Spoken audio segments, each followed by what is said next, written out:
Wake up, motherfucker. Alrighty, guys. What's up? What's up?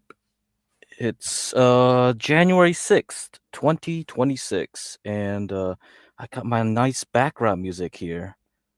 GoldenEye. Let's go. Let's go. Here we got it.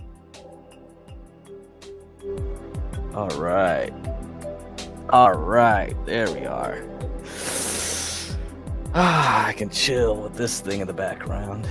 Okay, so I wanted to go early in the morning, but I decided to wait off because I saw something real nice today. Really interesting. So let me put this background music a little softer. So we got some lithium going on. We got some nickel. Got some copper. So the materials sector is going well. I think you should definitely watch my previous video as we went over the sector rotation stuff. Okay, guys? So if the materials are going to go good this year, we are at the top. We will be at the top this year for sure. It's not playing for you. Yeah, it's live. Should be. So I'm on 4 channels. I'm on the Kick. I'm on John Galt's alt channel, and I'm on my channel on YouTube. So you can go to any of those. Like Kick is just like kick.com/GetCrack to me, you know. Go there, or you can go to John Galt's at TheUrbanLandord.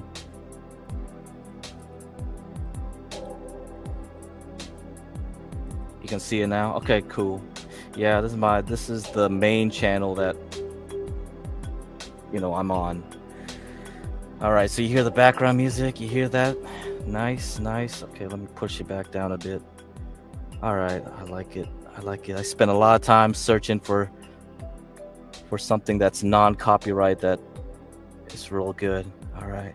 It's really hard. A lot of non-copyright music really sucks, man. Where's Eric? I don't know. Eric will show up when he wants to. So I'm just doing this before King TL. That's the also reason I delayed it too. King TL is gonna stream. Pretty sure gonna be right after me. I don't know if I'm gonna get through all my topics that I wanted today. I didn't get to the Google Netflix on the first show on Sunday, so I might not get to it again. So we might have to hold off on Google Netflix stuff later. Because the lithium, boy, lithium, baby, that thing is still going, and China too. I wanted to talk more about China after I saw the lithium stuff. I said, well, probably a good time to talk about China some more in detail,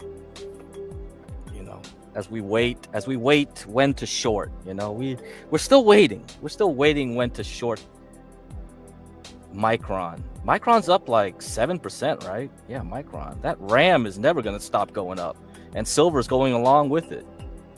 So we got to wait for the real top, baby. Real top. This feels so underground that maybe you can give us financial advice and we get rich. Yeah, I mean, bro, like HB told me, like, after following, like, it's not just me telling you what to buy, okay, or what to sell, like what to short. Basically what to sell is like essentially the same. I just give you little nuggets of information and wisdom that I've accumulated, like the best and most concepts that I think anybody could just learn on their own. Any layman, you don't need to be such an expert on finance, and if you just use those small little tidbits I give you and watch what I'm doing, like look at how I think about it, not only what I tell you, like what I'm gonna do, because what I do could be completely crap. You can do a lot better than me. HB probably did better than me. HB's probably trading like a god now. Like the last time I talked to him, he said like he tripled his portfolio. So it's like, holy shit, bro. You're probably doing way better than I am. Way better. Anyhow, let me see. I hope my memory on my computer doesn't blow up. Who's HB? HB used to be the one of the co-hosts of the Urban Landlord, John Galt's channel. So that's how I got roped into this stuff. I was the co-host of the um, Gone Trucking show. Yeah, it was a early morning show. You know, he would wake up early morning to go drive his truck across country, and we would just shoot the shit. That's about it. Depends on how big his portfolio was in the first place. Yeah, you know, that's also a thing too, right? Like you probably act more risk. Oh, also your age, right? For me, I'm not gonna do that. Like I'm too old. I'm not gonna be crazy. If I'm gonna do risky shit, penny stocks, I'm just gonna put like small amounts. Like if I was younger, yeah, I'd put a huge percent of my net value into riskier things, you know, because if I screw up, I still have a lot of years ahead of me. I can just, you know, make up for the loss. So I'll take a chance. So that's also gonna be affecting. How old are you? Yeah, around 45. Yeah. Mm-hmm. So that's why financial advising is a totally different game. Like this show is not about like I individually talk to you one on one and decide, well, okay, what's your age, what's your goals, this and that. That also requires a license. I don't think it's legal to do that type of stuff online or definitely on a stream. Like you have to have a license to do that kind of stuff. So this is just broad theory and things like that. That's it. All right, guys, let's go. Let's do it. So I think the Kick works. Everything works. I see the bot on Kick chatting to me, so that means it's good. You're in your 20s. Great. You're in 20s. Young. You know, when I started in the stock market, I was in middle school, man, just learning about it. I didn't play nothing. I was just learning about it. Then when I went to college, I told my parents, like, just as I was graduating high school, I just told them, like, you know, this was during the dot-com crash around there. So a lot of stuff was cheap in the 2000s, 2001. And I was like, buy Apple, right? Buy Oracle. You know, Apple at that time was like $1, $2. So after all the splits, it's equivalent to a penny or 2 pennies, right? After all the stock splits. Yeah. That's about it. Those were great times, man. So when you do it young, when you get it in on a crash, you don't need to do nothing. You just buy and hold. So just practice trading now, and then you can use the same concepts in investing. The only difference is that when you're trading, right, you're just doing everything in a short term, but you use the same concept. You zoom out in a long term. You look at monthly charts, weekly charts, quarterly charts. You're not looking at day chart, like a daily chart, a minute chart, a second chart. Like that's the only difference. That's the only major difference. The concepts will be the same, and you're going to care more about cycles. That's the other thing too. That's why I talk about cycles. That's more for the investor. Okay. Let's continue on. All right. Late 20s. Oh man, late 20s. Oh man, that sucks. If you had an extra decade, that's a lot better. With the way we're going, if you got an extra decade, that would be better. You're just gonna retire later. Sorry, buddy. For anybody who's in their 20s, this is the best. Your early 20s, yeah, you're good. You're good to go. Good to go. Because the crash will happen probably around 2027, 28, and then you'll be good. Okay, let's get on with it. It's over for you. I don't know. We'll see. Everyone's on their own path. It's tough, right? So let me play this thing first. I think this is funny.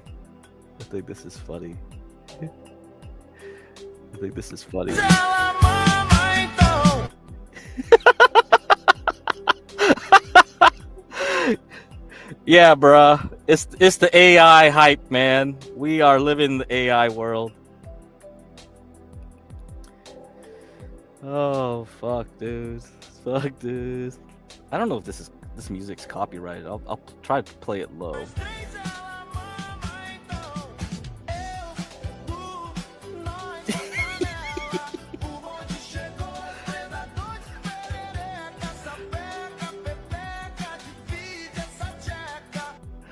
Oh my god.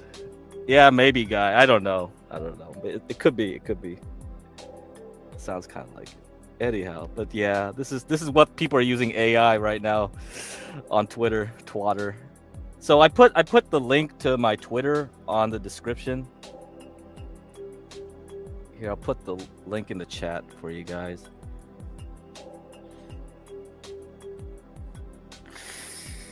Okay, so you can tweet at me, you know? If you got questions, go tweet my ass. The other thing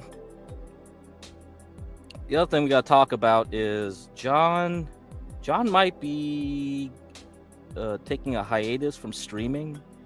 So if you guys have any suggestions for him, like what he should do after his hate all N-words arc, because I think he's done like doing the Stanford prison experiment on these people.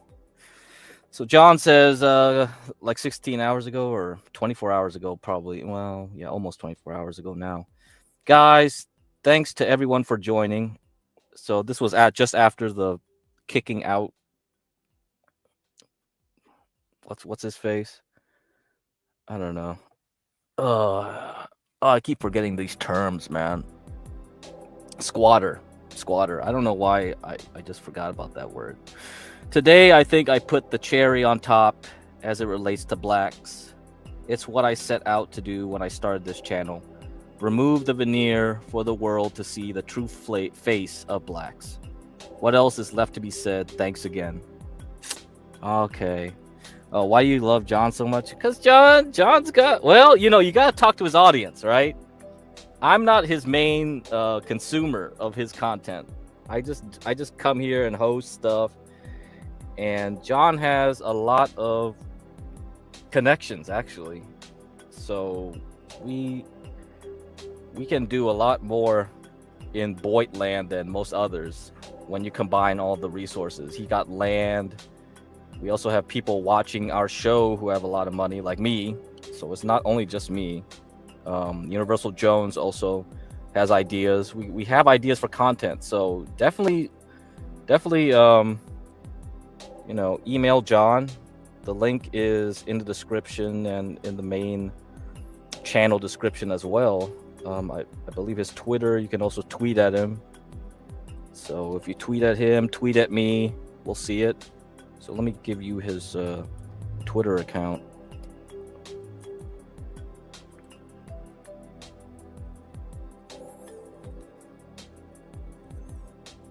There you go. Are you investing in John?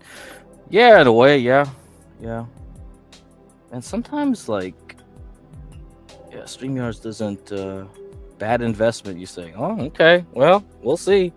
I mean, I've been doing good so far with my investment. I know where things are going.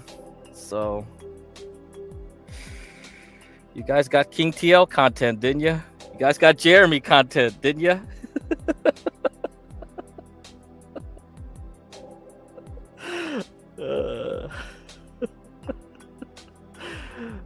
Yeah, guys. Well, we'll see. I'm also gonna be on Monty's show as well, so we'll see how that goes.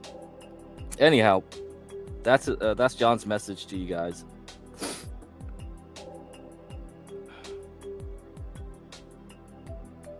I think the problem with most people is they think very linearly. You know, the world is very complex, very non-linear, and it has also a dynamic aspect to it. So that's why you got to understand those things. You don't know where things will go. You really don't. Not like stocks. Stocks, the line just goes up and down. So that's it. It's limited in its degrees of movement, as they would say. Okay, let's go into this stuff. Man, it's getting hot. Freaking hell.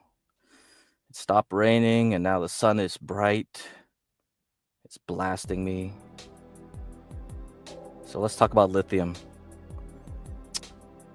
I didn't look at the news, but I noticed lithium has gone up quite a bit today. And for this week, we're up 12% for lithium mining. So this is LITP is ETF for lithium miners. Okay, there's a Sprots ETF. We also have nickel here, NIKL. This is nickel. So when I do my Substack, I'll start putting down all these tickers, making little lists for you guys to look at. So I think these two will be interesting. Very interesting. We also have the critical materials like rare earth. So that's 32 right here, $32 here for this ETF, SETM, up 8%, nearly 8.5% this week. Man, it's wild, 10% on nickel. So something's up, right? We got something going on here. And I said to you guys, look at materials. Materials, when it does well, signals a top in the stock market. XLB is the materials sector ETF. So this takes a chunk of the S&P 500 material stocks, and right now it has broken out of a resistance set back in April of 2024. It tried to go over that level in October, right? September, October, but failed and came back down. And it started crashing early, December, January, February. And then, April happened, and that just wiped everything out, went all the way down. But we recovered, and now in the last quarter since Thanksgiving, basically, we've gone up back to that resistance level and crossed it today. So what does that mean? What does that mean? Yes, what does that mean? That means we got to pay attention. I have one favorite lithium stock, and I know you guys talked about lithium before. You guys asked me about some of them. My favorite one that I always go to is SGML. Okay. And this guy had a great earnings result, And the funny thing was, it took the next week after that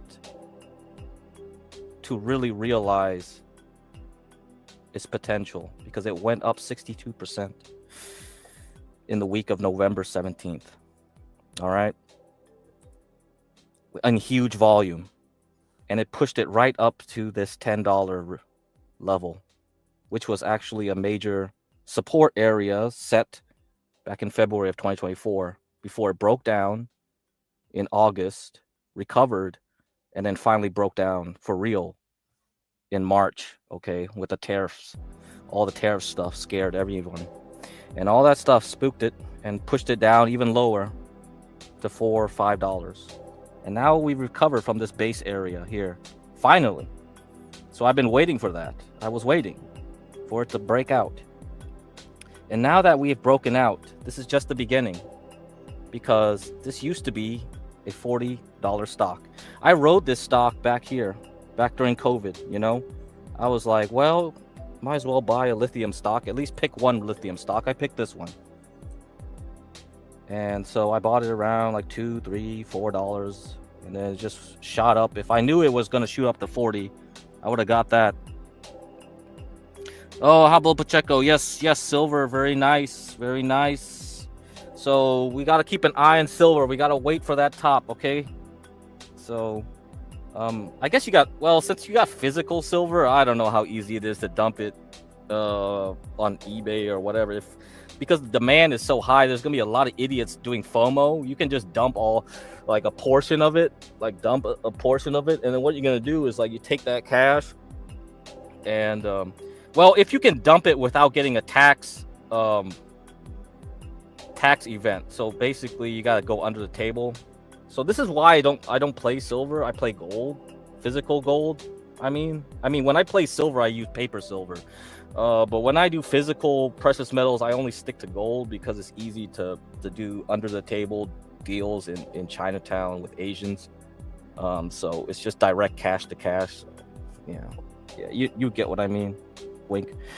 Anyway, so that's I don't know. I don't know what you want to do, but like we have to watch out because if silver gets too happy, it's gonna have a bad tumble after, and then you just buy it back again. Yeah, I bought silver bars. Ooh, yeah, okay, yeah, you can't offload that. Well, I don't know. Some people will take your silver bar if they believe you. You know, people fake that shit. Okay, anyhow, back to lithium here. So we got a ways to go to 18. We might hit it actually. I don't know. It might not roll over, but if we actually try to get through 18, get to 20, and then roll over, then watch where you want to buy it because it's gonna have to pull back eventually. So see what it does around 18 to 20. See if it rolls over, then buy more. So if you were buying here in 5 to 8, 6, hold on and wait for it to how it acts 18 to 20, and then it'll roll over to buy. Okay, that's the game plan for this one. So I'll keep this on the list. The other one people liked, or there was one person that wanted to ask me about this particular one, Lithium Argentina. So I think this got converted from another stock. So this was basically the Argentina branch of LAC. So this is Lithium Americas Corporation. So LAR is like their Argentine branch of it. So this one's doing nicely. There's also a Chilean specific lithium company. I think it's Sociedad. My Spanish is not good. Okay, I spelled it right here. Okay, SQM. This is the Chilean one. You can see this one from $30 to $74. So that if you actually know what's going on in South America and you want to play the politics, yes, there is an Argentina one, LAR, and a Chilean one, SQM. Okay. Sociedad Química y Minera de Chile. All right. Okay, guys, that's it for now for looking at lithium. But again, I'm gonna have to look at nickel too now because nickel seems to be pumping and everything else. And when you look at nickel, this is why I talked about TMC last year, was because it was doing this stuff. You know, it's just like in 2024, it looked like it was making another bottom here. So anytime it drops below $1 in TMC, I say buy because you never know when it's the time that it breaks out of $2. So usually it was like going between $1 and $2. So it went below 1, you buy. It goes over 2, you sell. It goes below 1, you buy. It goes over 2. Guess what happened last year in January? Once it went over 2, it held $1.70. It held and then pump. That was it. That was the end of it. So now we have a new range where we go between $8 and $4.50. We go above 8, you sell. You go to $4 or $5, you buy it, and you keep doing this. I don't know. So if it goes up above 8 and it actually holds, then you just load up more and then let it rip to 10 plus. Okay, that's the game plan for that one. All right. So this TMC, the metals company. Okay, underwater metal mining. All right, so that's about it for what I saw today. What I saw was interesting. Let me give you an update of MSTR. So one of you guys wanted to like talk about shorting it. So the weekly chart, I said like wait for it to go to like 240-ish, 270-ish, somewhere around where this purple line and this declining yellow line is going to be. And then also there's a declining gray line here, these moving averages moving down. So all this stuff is going to happen because if we look at the monthly, we are already kissing this yellow area. So if this thing breaks down, then bye-bye. But if it tries to recover, then yeah, we have a chance of trying to get to 240-ish. All right. And then you'll do your short and get it back because people were buying a bunch of Bitcoin, I guess, into the end of the year because they're buying it from the sellers because a lot of people got trapped, and then they took a loss for tax reasons, right? And those guys have been selling all throughout December. So now the new people are coming in to buy it back from them, and they're hoping that it will recover now, because now all those people that have sold for tax reasons are gonna have to wait it out for a month, because there's wash sales laws. So you can look up the IRS wash sale. We already discussed that before. So there's a lot of stuff with taxes that you have to understand, because that influences people's behavior. All right. So hopefully you understand what I'm saying. All right.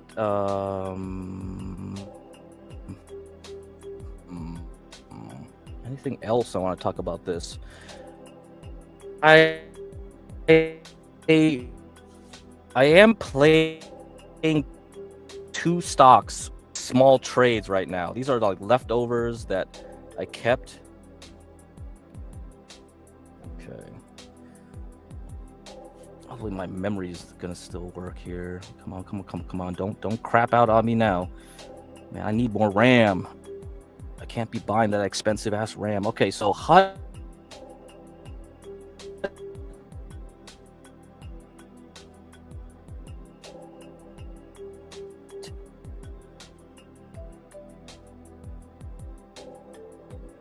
So right now this month is up 25%. Is a unique one. Green, man. I think StreamYard just took away my memory. Yeah, it is sucking my memory. Man, this is why I don't like StreamYards. Bro. This is not good. Yeah, the more I use screen capture stuff, it's gonna suck. I have to close this eventually and redo it. But here for now, okay, look at this here. It kissed 33 for HUT. And this is also a Donald Trump stock. I believe Donald Trump's son, right? Donald Trump Jr. is in charge of this stuff. Anyway, so hopefully it doesn't glitch out too much, and we can get on with this 33, and we are back at 6. I did start buying back again when it went below 40. You can make one last ditch effort up, and I could trade this thing up higher before this thing crashes back down. It is going to crash back down, so I'm trying to ride this thing as this bull basically as far as I can do it. And CLSK is another one where it has this look to it. Every time it touches below 10, you buy it and then you sell, and then you wait for it to get to 20, and then you do it again. So you go to 10. Like this one failed. You see this one? After earnings, like it shot up. It shot up like crazy, man. This was like 55. But then it just the next 2 weeks, it couldn't get above 15 and just rolled back over. So it didn't even make it back to 20. It was just too short of a week, because after Thanksgiving, nobody's trading anymore. So like, yeah, it was hard to see it to get to 20 unless some weird news would pop out. So when it kissed 10 at the end of the year, I bought it again.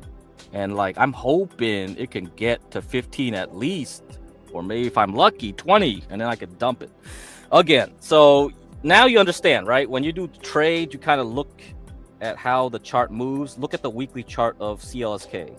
So this is a Bitcoin mining stock, same as HUT, HUT. And both of them are trying to get into AI. HUT is more successful though, because look at its chart.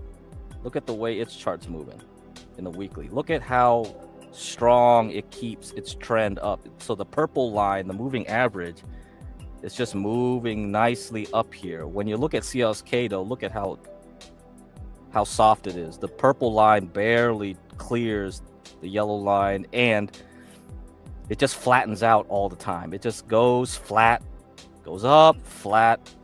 But with HUT, it's a lot clearer that this is the strong one.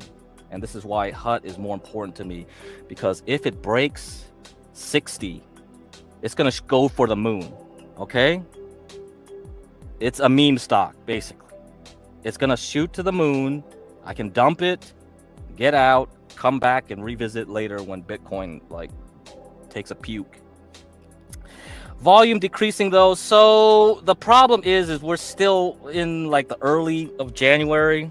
People are still on vacation. I mean, people are still in Aspen, bro. People are still in Aspen skiing. Like, if you're wealthy, you're not coming back in the office until mid January. They're still skiing up there, so that's why volume is gonna be low. All right, but that's fine. That's fine. That's okay. Doesn't matter. That means it's easier to manipulate up and then manipulate back down. That's it. Anyhow, who else is watching this? It's supposed to be only me. No, they're on the other channel, guys. There's 7 people. So, and also Kick too. So I don't know who's on Kick, but somebody is. That's why you don't see the chats here. You see this chat? You don't see it though. Right, guy? You see this chat? Yeah, you're not seeing that one. You see this chat? Yeah, you're not seeing that one. So you gotta go to the other one. You gotta go the other place. You gotta go with John Galt's place. But you can be out there on your own though. That's fine. Anyway. Okay. What else? I don't think any let's look at what other sector has been moving up this today. Healthcare. That's a bad sign too. When healthcare is doing well, that means the market is not going to be happy, because you don't want healthcare and materials to be going up together. That signals the end of the bull market when those stocks are moving up. Okay, that's what I was reading to you guys right last time. This is just supposed to be hidden info just for you. Oh, guy, you thought this was just gonna be like you just got. Oh, okay, you really wanted to be, 7 people watching, 9 people, 10 people, 15 people, 20 people. That's still small, bro. This stuff I'm teaching is not really like that popular anyway. Most people don't believe this shit, so that's why it works. As long as they don't believe this shit. AGQ, yeah, that's the ETF for silver. Yeah. Yeah, that's an ETF for silver. Yeah, this is the leveraged one. Yeah, you're using the leveraged one, right? Yeah, I know AGQ. Yeah, I put that in the ticker list last year. So if you wanted to play it like that, you could. When you do your taxes, you're gonna get a different kind of form too. You're gonna also get a what do they call it? Oh, I hate that form. What's it called? Let me look it up.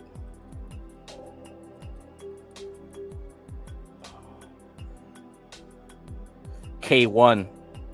Yeah, the stupid shared corporate tax form. Oh man, that's a headache to do yourself, but whatever.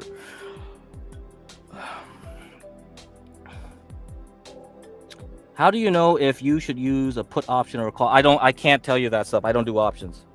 So I just do charts. So if you want to take what I tell you and trade options, you have to go to someone else, right?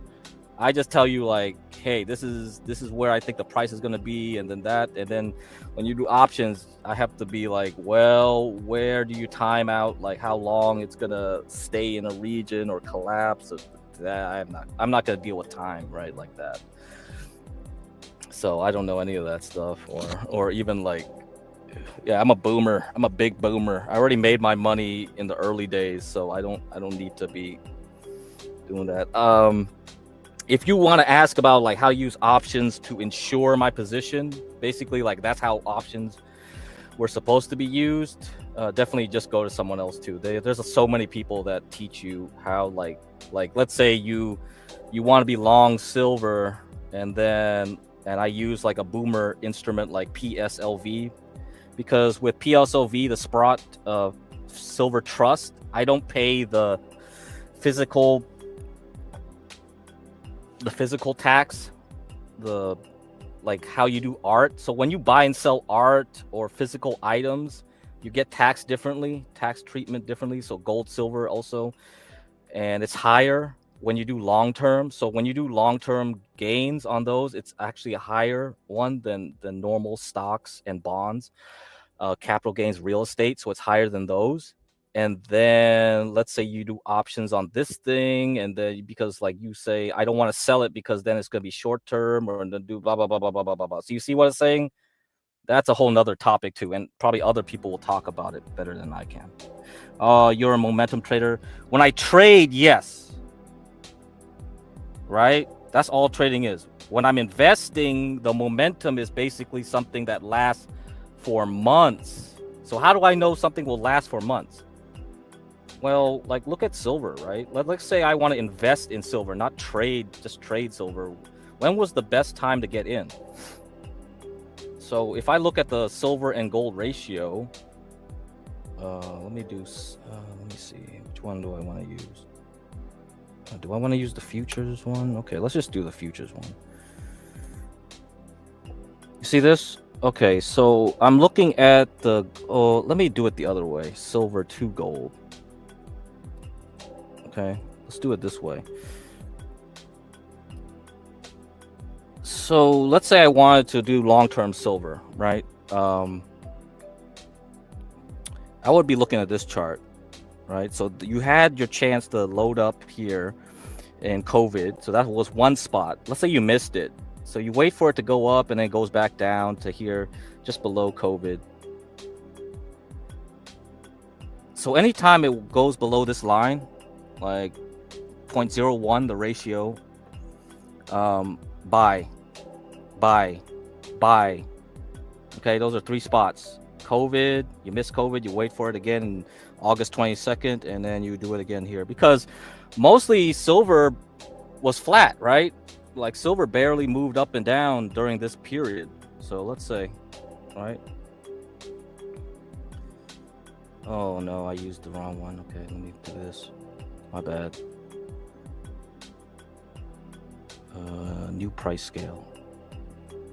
Right, so you see this? So after COVID, it was basically flat. Like if you missed COVID was the best time to get in. All right, like this was like $15 a troy ounce. But let's say you missed that one, then you have to wait a while, right, until the 2 years after COVID first hit. All right, gotcha. Hold on. Sorry guys, I'm using my trackpad, so.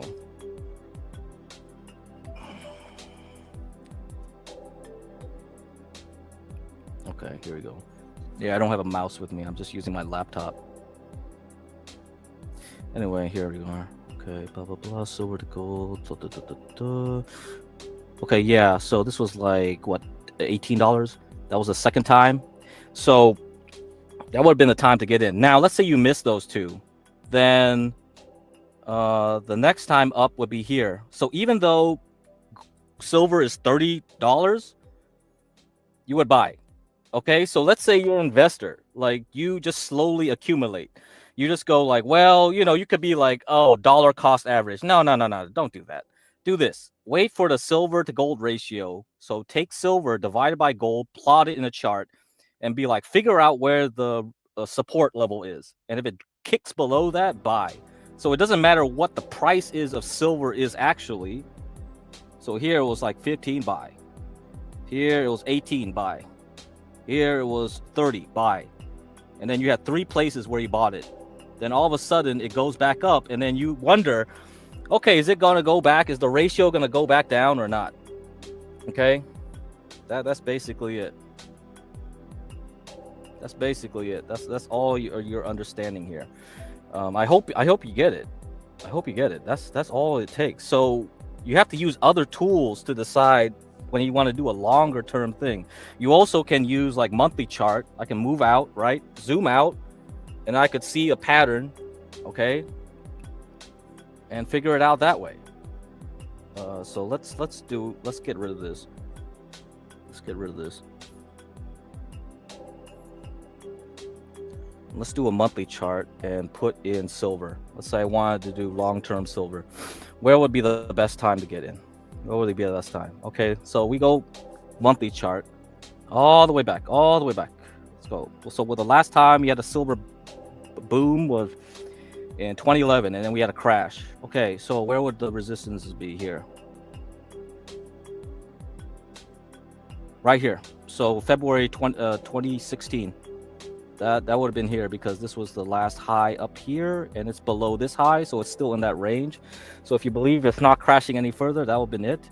And then COVID went below that, you bought it again, and that's it. That's it. You bought twice, 2 times here, and then you wait for it to move back up. Okay, but how did I know it's gonna go back up? How do I know? Let's look at silver over S&P 500. Okay.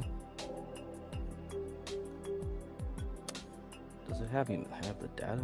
Okay, no. Silver. Yes.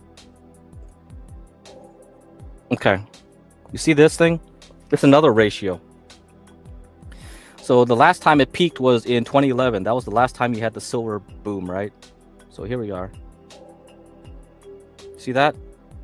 This is when silver peaked. This ratio went crazy.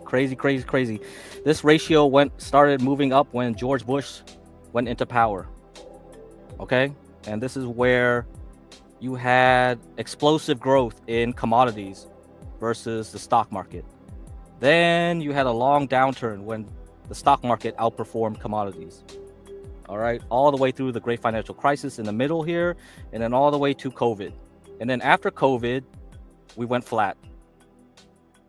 Okay, let me hide this volume. It's noisy. You see that? This silver to S&P 500 ratio just stayed pretty much flat here because it kept holding here. It's not dropping. It's not dropping below and continuing itself down. This thing went down. This is a ski slope, baby. Right? This is like a triple black diamond. Like here, you're just going up here and you're skiing all the way down. Like it's not doing that here. So it tells you something, right? It tells you that people are buying silver. So if I wanted to do long term and not care, I mean, like eventually it'll go up. I don't know when, but I'll just keep buying and keep hoarding silver. That's it. That's all you need to look at. Okay, you get it? I think you guys got it. Hopefully you understand. Otherwise, just tweet at me. And clip this or something and put it on the Twitter. I don't know. Does Twitter let you do that? Anyway. So I think you got it. So now that's how you do the silver trade for long term. So you don't need to wait for the momentum. You could play it that way. There's many ways to do this game. All right. Let me get a drink here. I'm getting thirsty. It's getting hotter and hotter.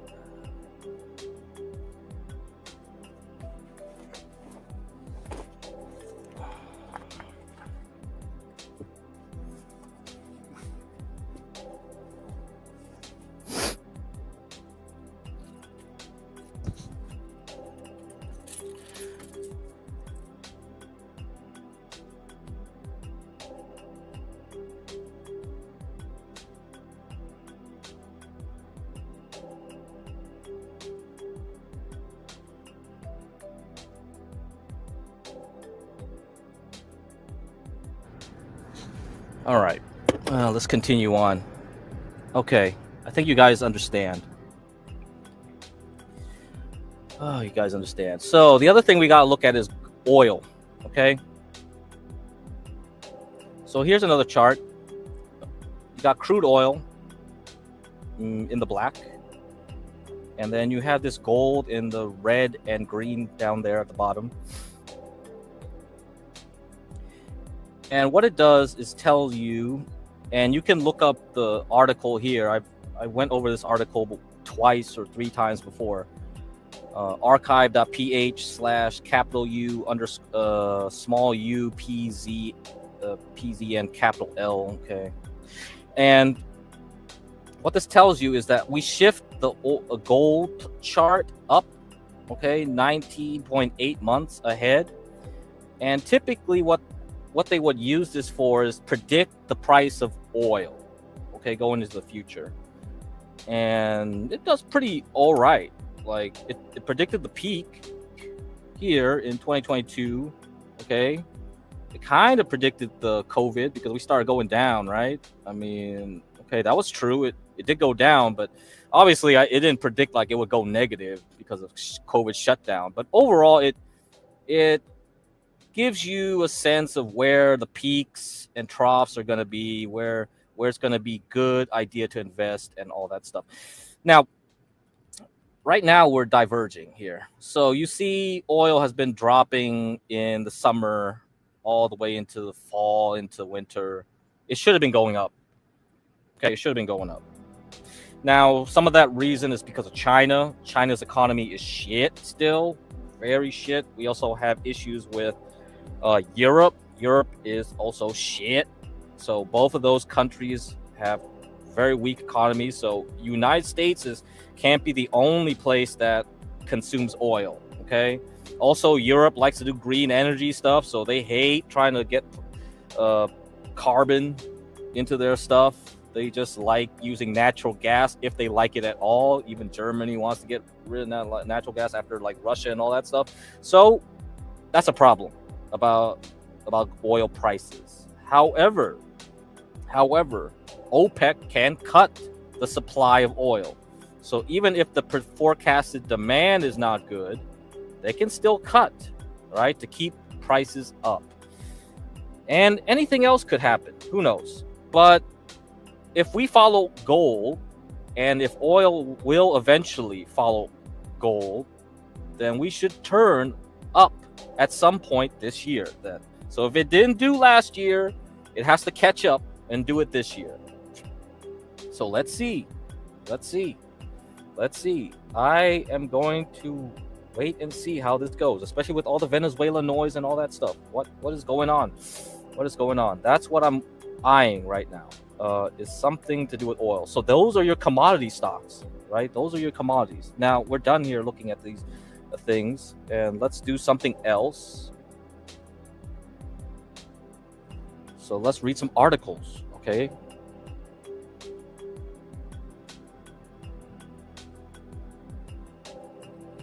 Let me see. Okay, let's do some articles. Let's first review the market relationship one.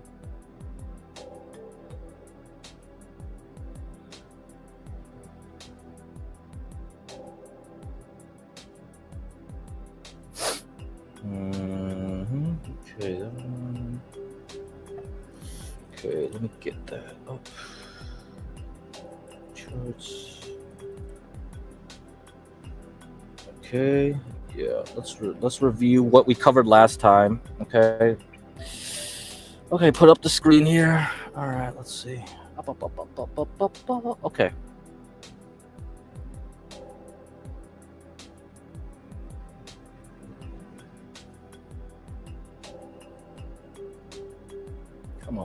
Come on. All right. You guys see that? I think you guys see that. Good. Now, sector rotation analysis. Okay, so let's go back and review this. Okay, that's about it. And we want to see if we are in stage 5, the top of the business cycle. Okay, so bonds and stocks should go down while commodities go up. So if commodities is starting to move up rapidly, we should start seeing a trade-off where the rest of the market, stocks that have nothing to do with commodities, mining, start like topping out and going down. All right, that's what we're looking for here. That's the indication we're at the top. So we're seeing the early signs that materials, this sector here, materials is going up. Then the second sign is when oil companies, oil and gas, as well as, gas stations. So basically energy distributing companies like ships and trucks, freeze natural gas, shipping them around the world, all that stuff. Those type of stocks go up. Refineries, so oil service stocks go up. Anything like that. So these two should be going up. That's it. That's when we're at the top of the stock market, when you see those two strongly go up. So now we're just waiting for the oil. So if the lithium, the nickel, and all those guys go up, right? So the materials side, cement too. Mexico makes cement. You see, if your cement stocks go up. Okay, that could also be a sign. Group them all together. And then your oil and gas move up after. Then yeah, I think we're getting closer and closer to the top. Okay, so that's what you want to watch this year going into next year. So if there is a top coming, that's what you're going to see. And then you see consumer staples go up and healthcare go up. Oh, yeah, that's going to be bad, right? So Dollar Tree, Dollar General, right? Not Lululemon. Not Lululemon. Not Lululemon, okay? You get it? Not Target. You want Dollar Tree, Dollar General. Those ghetto stocks to go up. That's the sign. And then after that, people are just jumping into healthcare type stocks like health insurance and the big pharmaceutical companies like those. Yeah, that's it. That's it. That's a sign of that we're rolling over. Rolling over. Okay. Anyhow, go back to my previous stream and you'll know what we discussed here. And then I'm just extending it out because I saw the materials go up. So now we're just going to wait for oil and all that.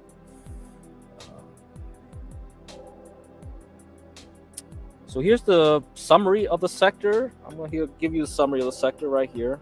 Let's just do this. Okay, so what is this? What am I showing you here? What's this spaghetti chart here I'm showing you? This is a RRG chart, a rotation graph. So it shows the stocks are going around a circle.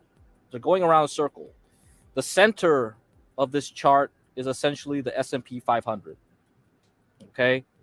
So let me describe you further what it is very quickly.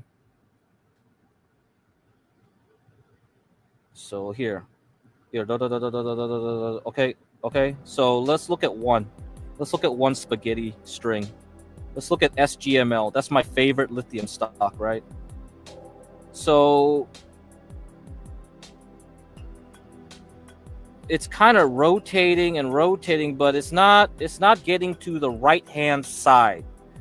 If you want to buy a stock aggressively, what you want to see is this spaghetti spin around the right-hand side.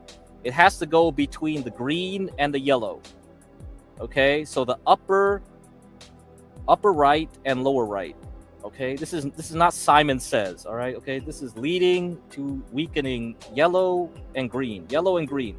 You don't want to see it roll into the red and the blue. So keep watching it. Keep watching. I'm going slowly now. Keep watching here. Let me zoom it some more. Okay, you see it. It's just staying in the right. Oh! Something happened in July. Okay, something happened in July. Now it's trying to move towards the right, but it's still not doing it yet. Okay. Let's see what happens. Okay, now we're getting to October of last year. Okay. Oh! It's getting stronger. Oh! Okay. Now it's trying to stay in the right. Oh, looks like it's staying in the right. Oh, all right. This is how you pick a stock. Okay, this is how you pick a stock. So which lithium stock do I buy? So let's say I just don't have any time to look at all these charts closely. This is one way to do it. You just throw in all the lithium stocks here, and you just start looking at which one is starting to improve the way you want it to, and that's it. We're here right now. So does this mean that for the rest of the year, SGML is going to be the best lithium stock to buy? So if you just want to buy one lithium stock, you just don't want to buy the whole ETF, right? Because the whole ETF means that you buy the winners and the losers together in one basket. But let's say I want to take a chance and try to pick the winner, the best lithium stock out of the group. This is how you do it. You use the RRG chart, this spaghetti string thing here. And if you want to learn more about it, here, let me find the guy for you. Let me get you the link.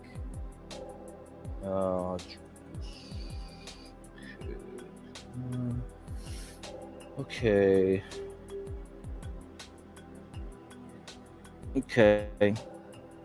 He has videos on stock charts TV, but like he's very dry though. He talks very academically, so you guys probably will not like it.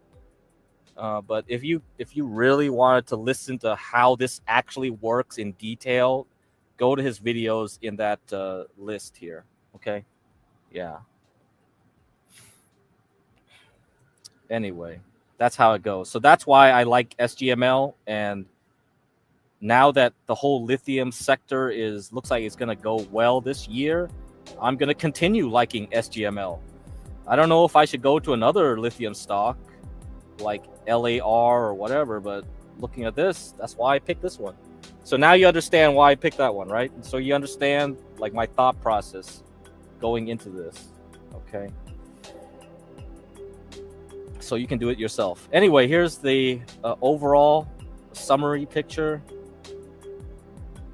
So I can, for the last 6 months, you can see which ones did well here. So the best one that did well was PILBF, Pilbara Minerals, 223% in the last 6 months. Second place, SGML, 212. Okay, so pretty much the same performance. And then on and on and on. ALB is like I think the safe bet, because it's like a huge weighted cap, 16.9 billion market cap company. So if you just want to be conservative, then you could pick ALB. Don't buy the smaller miners like SGML, because SGML is not guaranteed, right? Any kind of news like, oh, there's a strike in Chile and Argentina or whatever, where Bolivia could crash that stock. So that's about it, Can we come up? No, I have to. This is just, these shows are just to go. I might have a separate show where we do question answer type shows only, but for now I just have to go through all this information dumping stuff. But go to my Twitter page. So at the beginning of the show, I put out my Twitter. There's also the Twitter on the description, so you can ask me quick questions there, whatever you want. You can just dump questions on my Twitter, and I'll try to answer there, okay? But yeah, maybe sometime later we can have questions, answers, and all that. Specific shows. So Sin, what about Tesla? You want me to go over Tesla stock? Okay. I can go over that chart. Tesla was pretty boring, honestly. I didn't play it at all last year. I mean, there were so many other better stocks to play, like crazy, like AI stuff. All the AI stuff was really, but I mean, I know Tesla's AI, but Tesla and Nvidia already had their runs. They're kind of like both of those quote unquote AI stocks, like bleh. Like MU is the place to be, like 180% now. So just memory, right? Memory chips. And then you had SoftBank. SoftBank is a Korean firm that just buys up other stock. And if you just want to let Motohashi-san pick stocks, or not Korean, I mean the guy's Korean, but he runs a Japanese firm, and they just buy other stocks. So they'll buy other AI stocks for you. Then yeah, you could just follow his trades, and made about 90% over 6 months. Yeah, I think the last 3 months it was like 300% or some crap, right? Something like that. I don't know. I forgot. 1 month. Maybe it was 1 month. 1 month performance. Well, it crashed back down though, so maybe you can't see it here. Anyway, the other one, Eli Lilly, that was a good one too. It had a good last quarter run. Everybody wants to have competition to Ozempic. What else? Tencent, co-owner of Discord, pretty good year. I mean, overall, yeah, there was a lot better choices than Tesla, because Tesla, yeah, it's just like, well, Nah, yeah, there was just so many better things to get into. Oh, here's an interesting real estate one. Yeah, let me see. This one went from 130 to 200 at one point. Yeah, there was a real estate stock that was doing pretty good.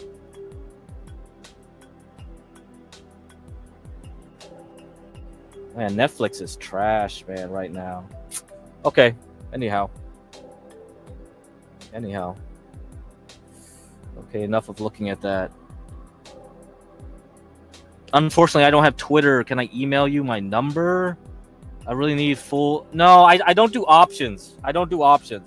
So I can't help you with that. No. You gotta definitely go talk to someone else. I'm just a boomer. I just buy straight. I sell and short straight stocks. I don't do puts and calls and all that stuff. No. I just use my hundreds of thousands of dollars and just load up some position, and that's it. That's what I do. So... Okay, Trope says, think OpenAI will be a bust once it goes public, or nah? Maybe the day that OpenAI goes, that's probably the last day of AI. I don't think it matters. What's the IPO and all that stuff? Yeah, Dennison is the options guy. Yeah, go to... Dennison has a Discord. I don't know where the link is. I don't have an up-to-date link, but yeah, you can go find... If you're in Discord, you probably ask someone. They know where Dennison is. Yeah, Dennison does options, and CKJ3 does futures. So if you need someone to teach a futures, go to CKJ3. Options, there's always someone else. I just do high level, like, okay, you look at the chart, learn how to look at a chart, learn how to pick a stock, learn how to... That's it. So the actual details, the devil's in the detail type stuff, up to you, right? You could be just a guy that just buys and sells straight stocks. You could be a guy that uses futures, and you could be a guy that uses options, or you could use options on futures, or you could be using bonds, right? Corporate bonds, this, that. Everything I tell you is just general, and you can apply it anywhere. That's all this show is really about. Okay, let's look at something else. I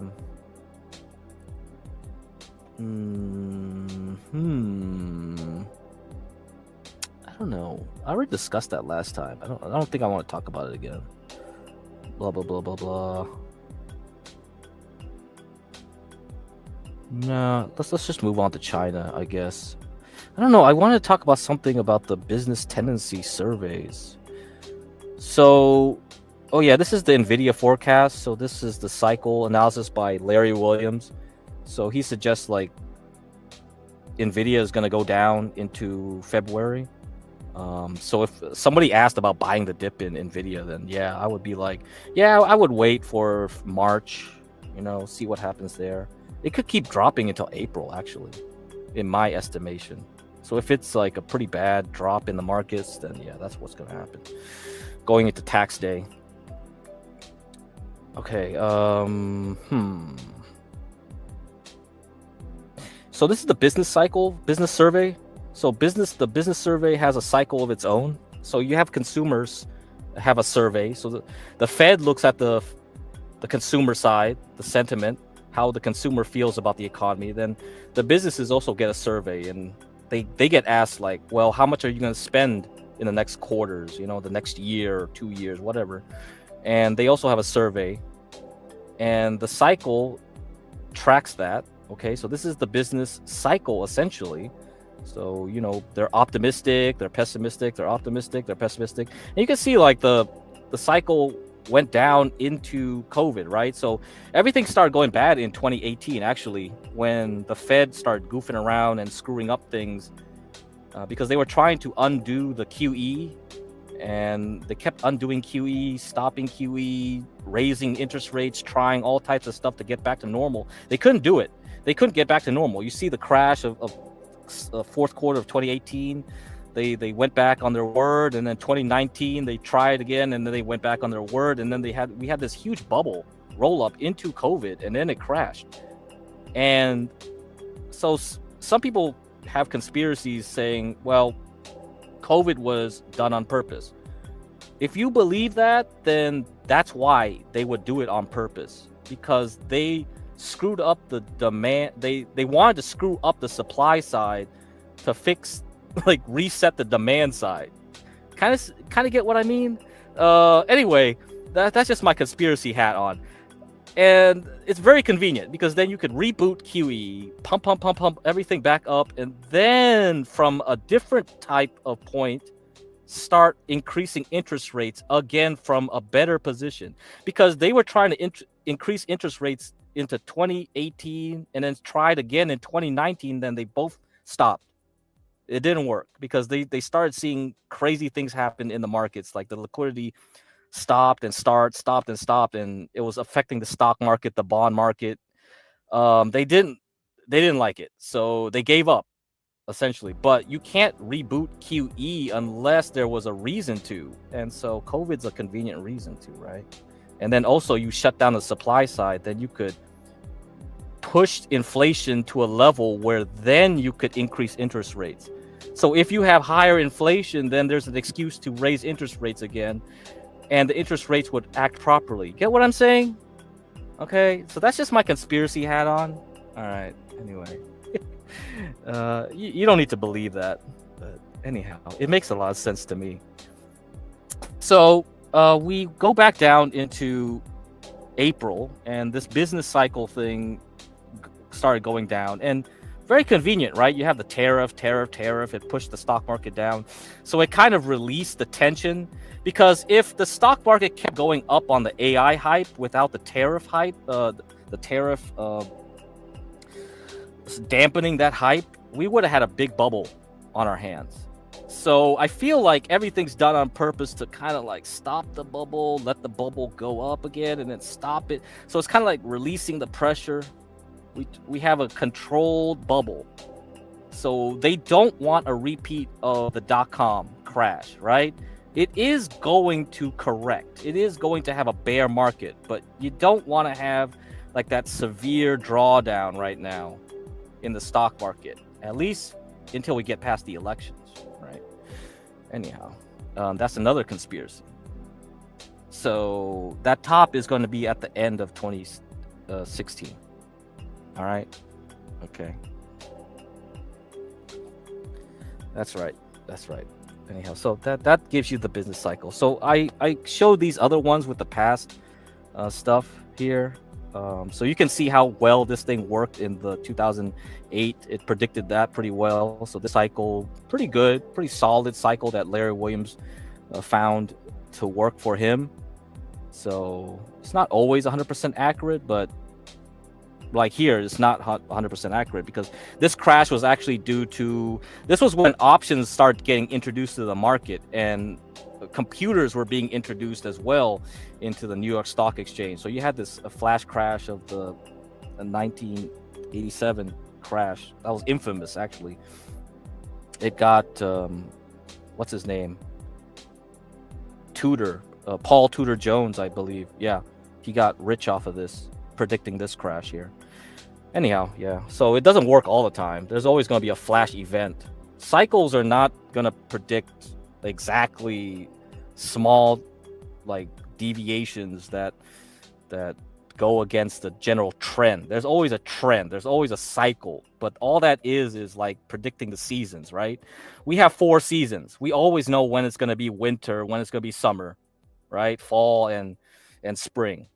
So that doesn't mean like I can predict the temperature of a given day in spring, right? I just know that on average, the temperature of that day is probably going to line up somewhere. That's all cycles is, okay? It just tells me if I want to be bullish, this is the time to be bullish. If I want to be bearish, this is the time to be bearish. It doesn't tell me, oh, today is a great day to short this stock. No, it doesn't. Doesn't tell me that in that detail. All right. So that's what how you should look at this. So if I want to be bullish, I'd rather be bullish at the beginning of this trend up here, right? So I would just start buying stocks in 1986 and start selling into 1988. But it's possible that I didn't sell just before the 1987 crash, and I screwed up. I lost some of my gains, right? Or maybe all of my gains, I don't know. But at least I didn't go negative. Okay, good enough for you guys? No? Yes? Anyway, we have to improve on that stuff. These are just ideas here.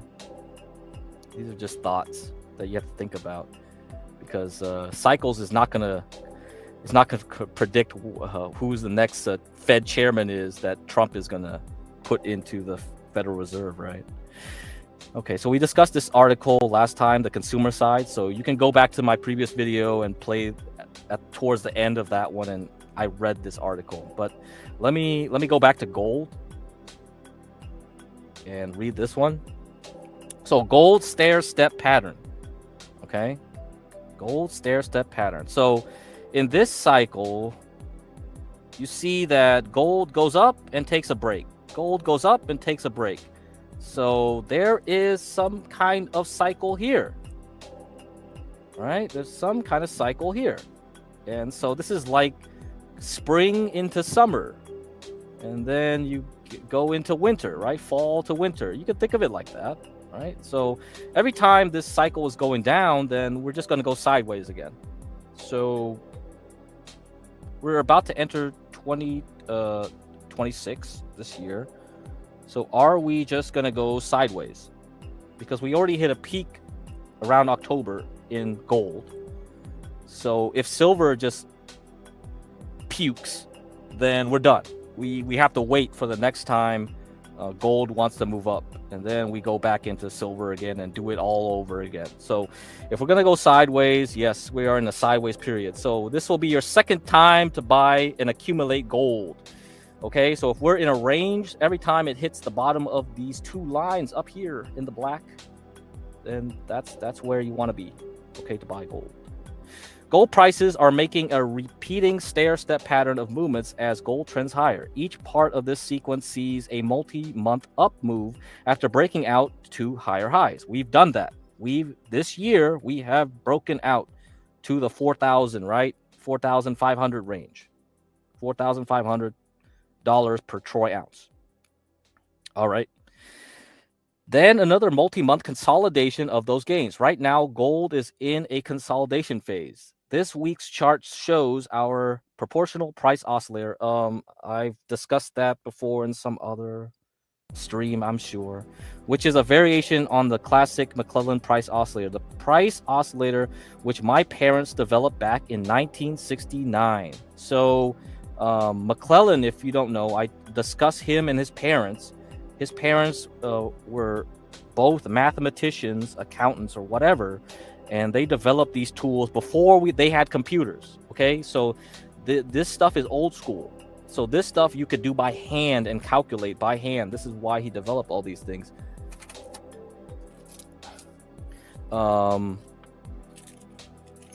Yeah. So let me see. Let me get some AC here. Oh. Okay, back in. All right. Back in 1969 is similar to the McClellan AD oscillator, which measures the difference between two EMAs, the 10% trend and the 5% trend of the daily AD difference. Okay, I'm not going to get into that. The math is the same for the price oscillator, but using closing prices in place of that AD difference. Sherman and Marion McClellan were the first to do this mathematical trick of finding the difference between two moving averages as opposed to just looking at each moving average on its own. In 1977, the late Gerald Appel adapted this technique to create what he called the moving average convergence and divergence MACD, which I use on this show all the time for you guys, so yeah, you should know that.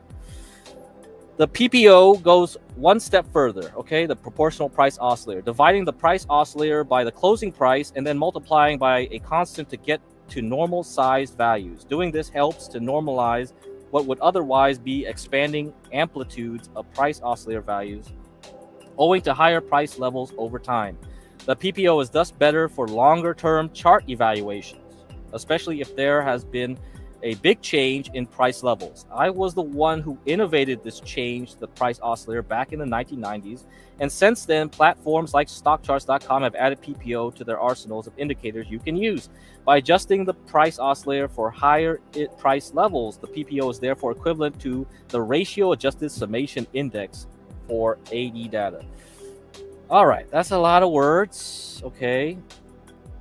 But I'm telling you, If you want to trade gold and silver, listen to the boomers. They've been doing this for a long time. Okay, the history of gold and price trading, gold and silver trading goes a lot longer than Bitcoin. So if you want to figure out when the top of silver and gold is, or what gold is going to do, yeah, you talk to the boomers. Don't talk to the zoomers. If you go to Reddit on those guys are just crazy, right? Buy silver, conspiracy, blah blah blah. The Fed is going to collapse, dollar is going to die. That's Reddit zoomer talk. Don't bother with that. Just look at this. Okay, just look at this. I am including the PPO for gold futures in this week's chart in order to make an important point about gold's stair-step pattern of surges and consolidations. What we are seeing during the consolidation phases is that the PPO works its way back down to near the zero neutral level, which helps reset the gold market to a nice equilibrium state, the better to support the launch of the next ascending phase. That is important right now because gold's PPO has only made it partway down to neutral, which implies that there is more consolidative work to do. And this sideways period has only been underway for 2 months since October 20th, 2025, all-time price high. Prior consolidation phases have lasted 3 to 5 months. So, yeah, we still got a few more months to go, all right? So wait. See when the next chance to buy the dip on gold, the real dip, and load the boat, all right? I'm still bullish on gold, okay? Trust me, believe me. But it's not the time to be like just buying whatever day you feel like dollar cost averaging. No. This ain't the time. Just wait for the actual dips and see what happens first. Don't waste your money just buying every week or every month or whatever randomly, right? There is no mandate that it has to happen exactly the same way this time, but this pattern seems to be repeating nicely, so it would be strange if we got a different behavior this time. Along the way, it is quite possible that we can see gold prices make an incrementally higher price high as it tries to convince everyone that the next breakout is starting. Then after a few months, that when traders finally give up hoping for a legitimate breakout move, the real one can start. So essentially it's a fake out before the real breakout. So we're going to go up a little bit higher, okay, from the last high in October, go back down, then you buy the dip, then we go back up, and then we can continue. Something like that. Anyway, so keep those things in mind. We still have some ways to go. Be patient. It could last a while. Be patient. We also have to get through the new Fed, so the new Fed guy will probably affect things too. Anyway. Okay, let's look at this bad news here. Cash trucking data is negative, so this is a bad sign. So trucking data is going to be bad. So economy is bad? I don't know. Let's see. So this was written in December 18th. Cash freight indices, year-over-year percent change. So shipments and expenditures. All right. So this was like I guess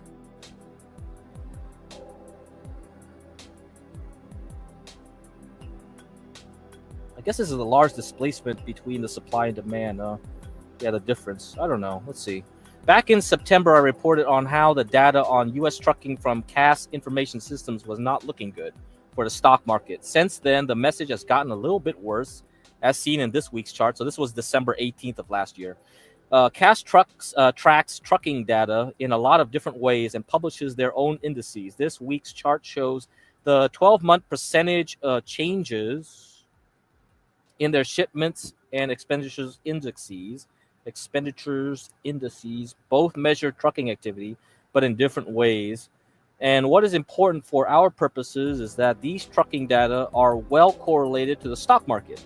So it is not good news for the stock market to see both of these indices are down year over year. That is a condition reliably associated with bear markets for stock prices. A couple of points are worth noting, though. The first point is that COVID really screwed up the trucking industry. First, by sending everyone home for 2 weeks to flatten the curve. Then, while everyone was home, they all decided to order a bunch of stuff online, resulting in big delays at U.S. ports, getting container ships in and getting trucks to haul off those containers. It was quite the bust boom bust cycle for truckers, and arguably the cash shipments index, the red line, still has not recovered. The green expenditures index growth rate did go up above the zero level, but it is back down to below zero, showing shrinkage versus a year ago. Having both of these at or below zero is not a good condition for the stock market. So yeah, the red line still hasn't recovered. That's true. After we're completely done with the COVID breakouts and Omicron and Theta and Zeta, whatever variants, I don't remember. Blah blah blah. Okay, so yeah. Except, okay, this paragraph starts with this. Point 2 is that when the Fed is doing QE, as they just started up again, so go back to my previous stream and look at the last 30 minutes of it, where I talk about what is QE, if this is QE, what is the Fed doing here. So as they are just starting up again in December, the stock market can ignore that condition. We saw in 2012 to 2014 in the middle of the chart that during QE3, both of these indices were showing zero growth, and the S&P 500 just kept on trending higher. It turns out that Fed money printing smooths over a lot of problems, for the stock market at least. We know from how things turned out with QE1 through QE4 that while quantitative easing QE is happening, it is very bullish for stock prices irrespective of what the actual economy might be doing. So money printer, go brrr, whatever. So earnings matter much less, and trucking data too. We also know that shutting off the QE fountain tends to lead to bear markets, but that is a problem for another day. So that's what we're waiting for, okay? We're waiting for the new Fed chair. That's what I talked about last time. Everything is hinging on May. Who they're interviewing right now, who's going to get the position, what this new guy is going to say. That's all that matters. Powell is on the way out. His last conference will be in April, and that's it. We're going to have a new guy in May, all right? Okay, so QE5 possibly starting. So this green line will go up. That means money printer is going to turn back on, and we won't need to worry about this trucking data. So a lot of stuff suggests we are supposed to go down in 2026. However, like I said last time, I don't know if that's going to happen, because I think the guy that's going to come in is going to pump the markets into midterms. All right. And then we have something they call this reserve management purchases, this talk of reserve management purchases. What is this? Is this another name for QE? So they're calling it something else when it's actually QE. I don't know. There's a whole bunch of articles that keep saying it is or isn't. I have no clue. Like this one here, why Fed's reserve management purchases are not QE. And then you have another blog where this guy says it is QE. Anyway, yeah. So, we'll see. There's a lot of opinions on it. I'm not a monetary policy expert here. Anyhow, let's look at silver and gold. Let's go back to silver and gold in this ratio here. So when you look at the logarithmic silver and gold ratio rate of change, okay, so this is the log scale rate of change. So every time we have a spike, these are the times when things are going to go crazy, that maybe we got to watch for a top in silver. All right. I also think we have to look at the dollar. The dollar now is at the bottom of this channel. So is the dollar going to go up and recover, or are we just going to crash through this red line and puke? And then all the silver guys will be cheering and saying, yes, I'm proven right. The conspiracies were true. The dollar, we are de-dollarizing the world. We don't settle debts in dollar. The government's collapsing. I don't know. All right, bro, I don't know. But yeah, it better hold that red line, I think. I don't think you want to go too much below that red line, and just, you got to recover eventually. You got to recover. That's what I'm wondering. And I believe I have some cycle analysis here. So this is a cycle analysis here. I did. All right, here. Um, we have a 367-day week cycle and a 127-week cycle, and it should be recovering into 2027 if this thing is correct. So we should be able to hold that red line, okay, and then something crazy is going to happen going into 2029 after 20. So between 2028 and 2029, there's probably, if the dollar is going up at this time and the stock market starts crashing in 2027, then the reason this cycle is true is because everyone's going into bonds. Okay, so the only reason you have a demand for dollars around the world is because people want to buy US Treasury bonds. So is that the reason why this chart suggests that? So let's look also at Treasury bonds. So this is 30-year Treasury bonds futures, and I plotted the cycles for the weekly cycle here. And it suggests that starting in 2028, we should have a nice time in bonds. So it could be the reason these cycles line up is for that reason. The stock market is gonna puke in sometime around 2027, and bonds are gonna go back up in 2028. And if you remember the business cycle chart, that's what happens. Bonds go down and stocks go down together. That's when you get ready to find the real dip. Then when stocks go down and bonds start recovering, that's when you know the dip is over and we have to prepare for the next move up. So something is happening in 2028 to 2029. All right. Does that mean war or something? So any of you guys care about wars? Probably, yeah, wait for the 2028 to 2029 season. And if it's a long war, then we're going to go well into 2030. All right. And you can look up the Brenner cycle. I talked about the Brenner cycle last stream. And yeah, something is happening in the 2030s. That's for sure. All right. I think that's all I need to cover there. No, I don't need to cover the daily chart. I don't think so. Oh, this chart's funny. Yeah, Venezuela has 270% inflation last year. Yeah, no crap. You have it's easy to kidnap the president when you have 270% inflation. The next runner-up is South Sudan at 97.5% inflation, and Zimbabwe at 89% inflation, Sudan at 87.2% inflation. So that's the top 4 inflationary countries. Then you have Iran at 42.4%. So I guess that's the next one we're going to have regime change. And Argentina is 41.3%, but Argentina always has high inflation. It's just how Argentina is, they like it like that. You got Burundi at 37.3%. Who cares about Burundi? And you got Turkey at 34.9% because President Erdogan in Turkey somehow thinks that lowering interest rates decreases inflation, I guess. Yeah, that's funny. Anyway, I think that's pretty funny. Yeah. All right. Anything else? Let me see. I don't think so. Oh, so this is the long-term chart of weekly cycles for the S&P 500.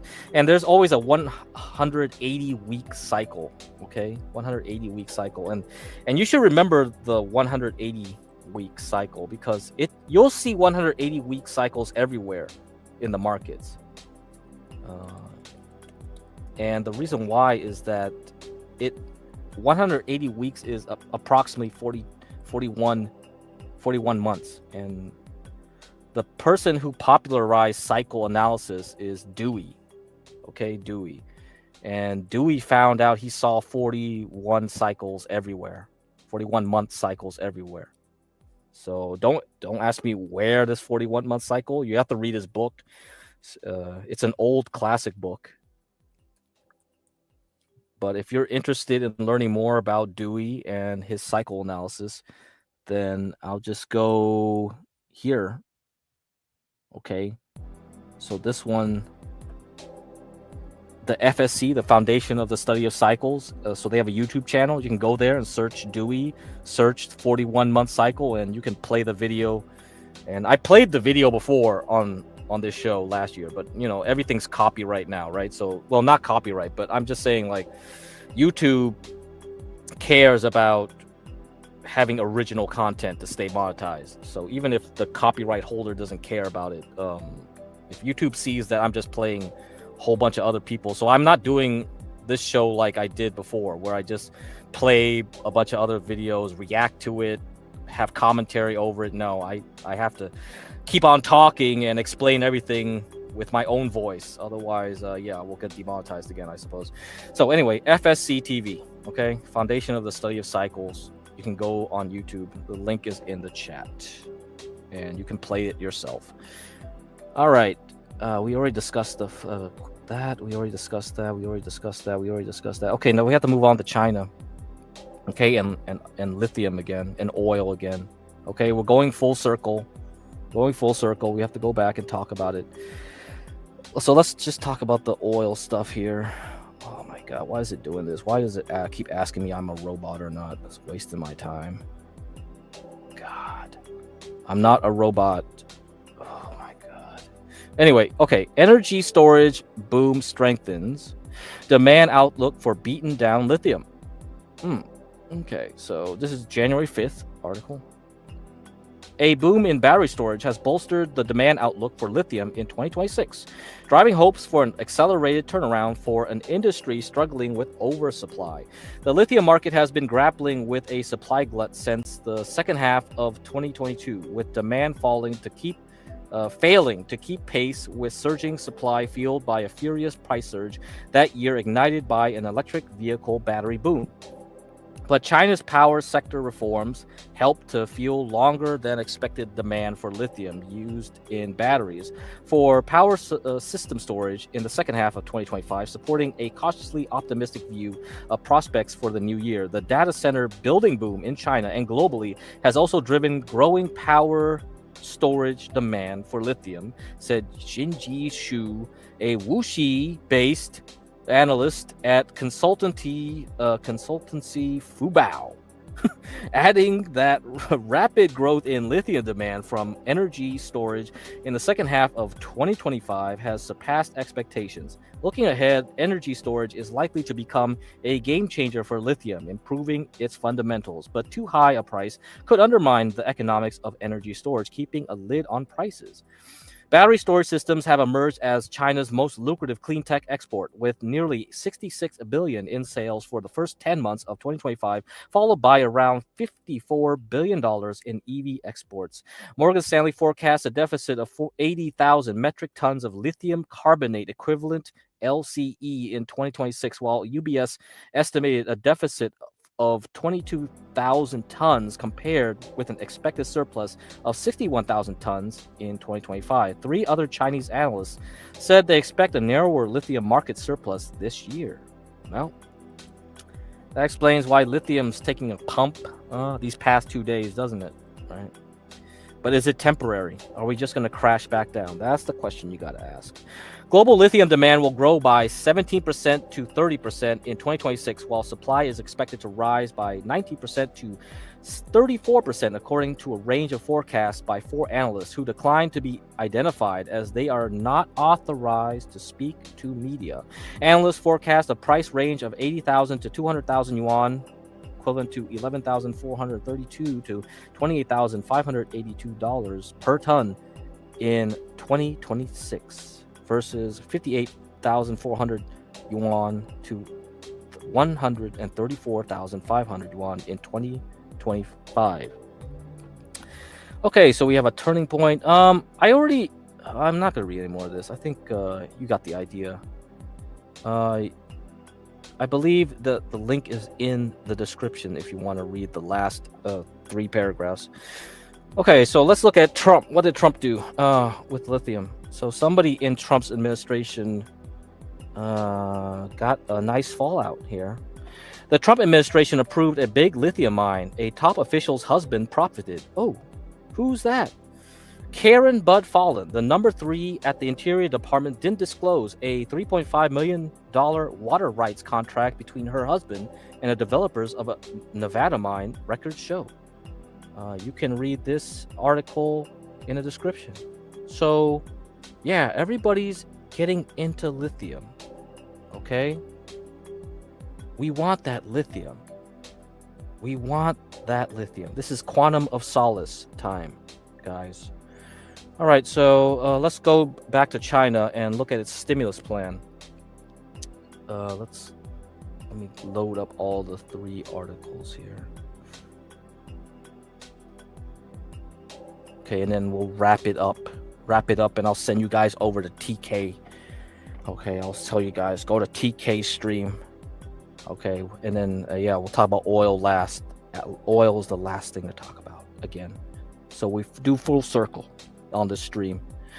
China's 2026 stimulus plan isn't exports, it's economic reform. The leadership of Xi's Communist Party has made strengthening domestic demand the number one goal for 2026. This article written December 12th of 2025, one day after its last meeting of the Politburo for the economic projections for next year. Okay. There's little doubt that China's export engine is working its magic to get Asia's biggest economy across the finish line to 5% growth. Clearly, China blowing past his tariffs in 2025 to rack up a record $1 trillion trade surplus wasn't on Donald Trump's bingo card. Chinese leader Xi Jinping's economy did it in just 11 months. That while scoring yet another delay in trade deal talks, this one for 12 months. It means that the earliest the U.S. president could hope for a ribbon-cutting ceremony with Xi is early 2027. So no trade deals, okay, until 2027. Don't expect any tariff news, trade war, whatever, blah, blah, blah. The only thing this year you got to worry about is who is the next Fed and how much are they going to turn on that money printer. Don't worry about what she's doing when it comes to us. The only reason you should worry what she's doing is what he's going to do to the oil market. Is he going to get the consumption, the Chinese domestic consumers, to consume energy products again? Okay? That's the thing. Yet Xi's Communist Party also knows that this same playbook won't work in the 12 months ahead. Trump's trade war is hitting U.S. households hard, and demand from elsewhere is unlikely to enable China to export its way to 5% growth. This has Xi turning inward and relying on reforms to get households to deploy $22 trillion in savings, which is key to ending deflation. They have a deflation problem. This is why oil is still where it's at. Nobody is consuming anything in China. They are in a deflationary spiral. They have to get that airplane to go back up again. It's just going to keep going down until it crashes into the ground. Okay, so this is a problem for them. It's been a problem since COVID ended lockdowns. That was the clear signal from Monday's Politburo huddle in Beijing. The leadership of Xi's Communist Party made strengthening domestic demand the number one goal for 2026. As the readout from the confab put it, we must adhere to domestic demand as the main driver and build a strong domestic market. The party's decision-making body is also telegraphing a doubling down on Xi's new productive forces. Xi is believed to have coined this phrase in September of 2023, and its reappearance since then suggests that the goal in 2026 is less to curtail manufacturing's role in driving GDP than to harness new technologies to make factories more efficient and globally competitive. Okay, other slogans getting media attention I guess it's this week, not his week, include the Politburo's talk of cross-cyclical policy. This, it's believed, means a focus more on the long run than on immediate gratification. So they're not going to do stimulus injections for the hell of it. They're still going to hold back and try to coax the economy up, okay, without launching stimulus checks like we did. That's not to say Team Xi won't be adding stimulus in the year ahead. Count Societe Generale economist Wei Zhao among those who think benchmark Chinese bond yields could fall to their lowest ever level in 2026 as the central bank eases monetary policy. As Yao told Bloomberg, to support the economy, there needs to be more easing. If deflation is still the dominant factor here, then yes, bond yields will be lower or cannot rise. But as Team Xi is signaling, the real growth driver will come from supply-side reforms. And herein lies the risk. The year ahead will be one in which the costs of over-promising and under-delivering may be higher than ever. The degree of difficulty in terms of what Xi is planning is significant.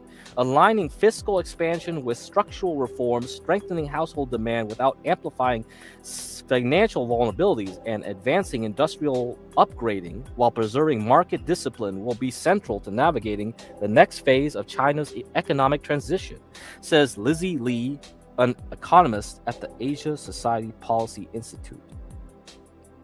Okay, so you can read the rest of this article yourself, but that highlights the risk, right, that we're having. They want to do slow growth. They don't want to take the easy way out, right? Just print a lot of money. They want to take it easy and specifically target areas where they think need attention, sectors in the manufacturing and domestic service side. So whether that will work quickly enough to help oil up, I don't know. We might have to just wait for OPEC to cut supply. Okay, so here's another article. China's broad-based slowdown bolsters case for additional stimulus.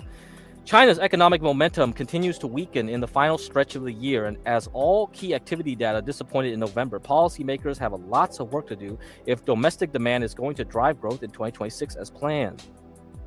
Okay. Retail sales growth falls to lowest since 2022 as trade-in policies turn from tailwinds to headwinds.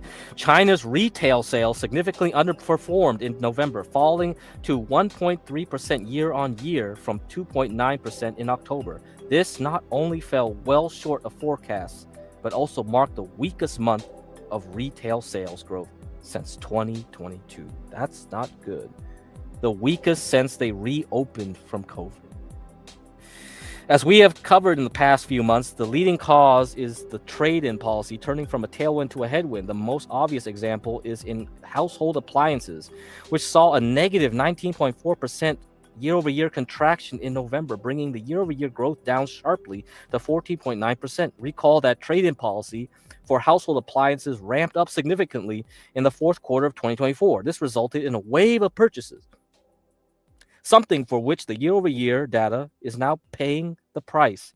The same impact will likely be observed at the start of 2026 for the communication appliance category.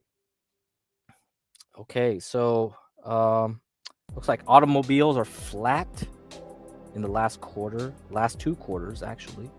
Household appliances contracting now.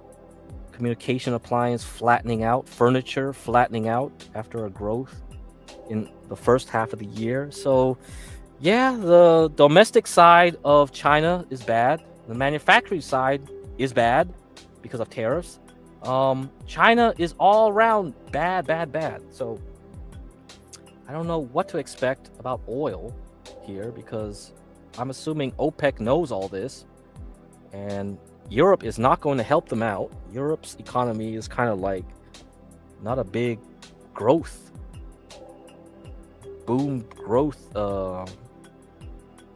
area, you know, the EU. I don't know, there's a lot of data here. So yeah, you can read this on your own. There's a lot of nice data. Oh, look at this. Consumer expectation is still low. That is bad. That is really bad.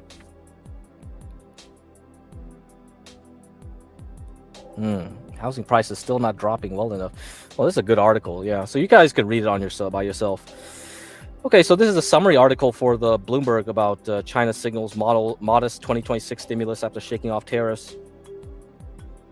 China signaled it will maintain economic support but refrain from ramping up stimulus next year, underscoring a shift from defending against U.S. tariffs to securing growth for the longer term. So that's what I read earlier. So this is a shorter article from Bloomberg that talks about this. The leadership will flexibility and efficiently use interest rates and reserve requirement cuts to ensure sufficient liquidity and maintain a necessary level of budget deficit and government spending in 2026.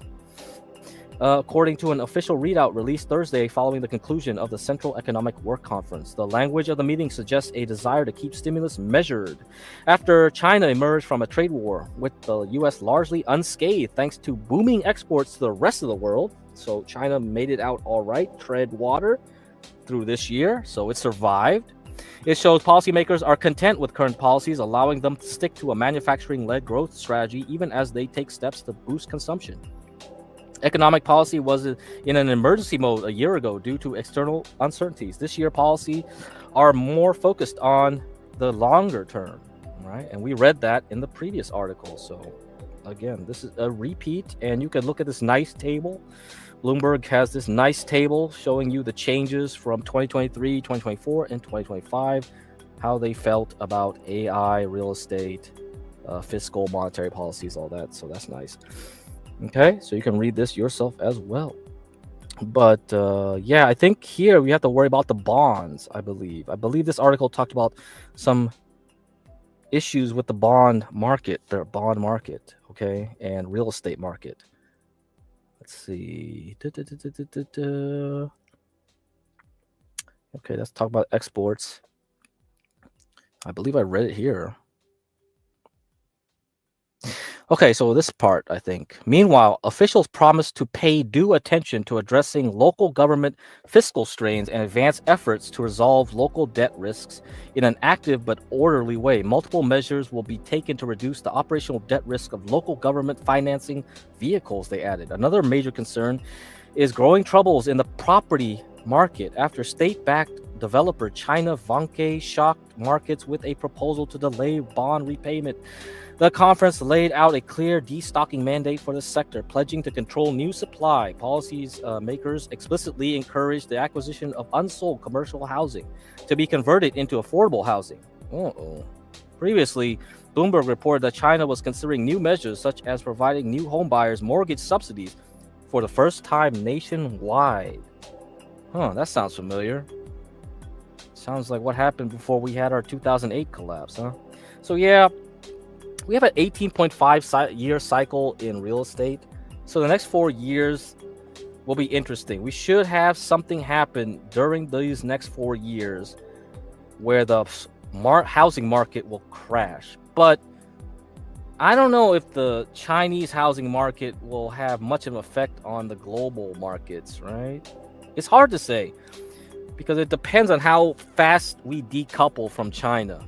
If all our financial plumbing is still tied to China, Europe, still tied to China, if all the banks have money like within each other's coffers, you know, and bonds and notes and things. So if people have like Chinese bonds, like tons of Chinese bonds, like let's say the Swiss has a ton of Chinese bonds, or some private investors in America have tons of Chinese bonds, and these Chinese bonds go belly up. Will these guys start selling stocks and U.S. bonds to make up the difference and pay their margin calls? These are the things that caused that 2008 crisis. You know, it's just systematic risks here. Things are related to each other and they're all interconnected. So one thing collapsing will start rippling all over the place. Is this the reason we're going to see that collapse in 2028, 2027, 2029, 2030? I don't know. So again, think about it. We are hitting the limits of all the cycles here. We are at the peak.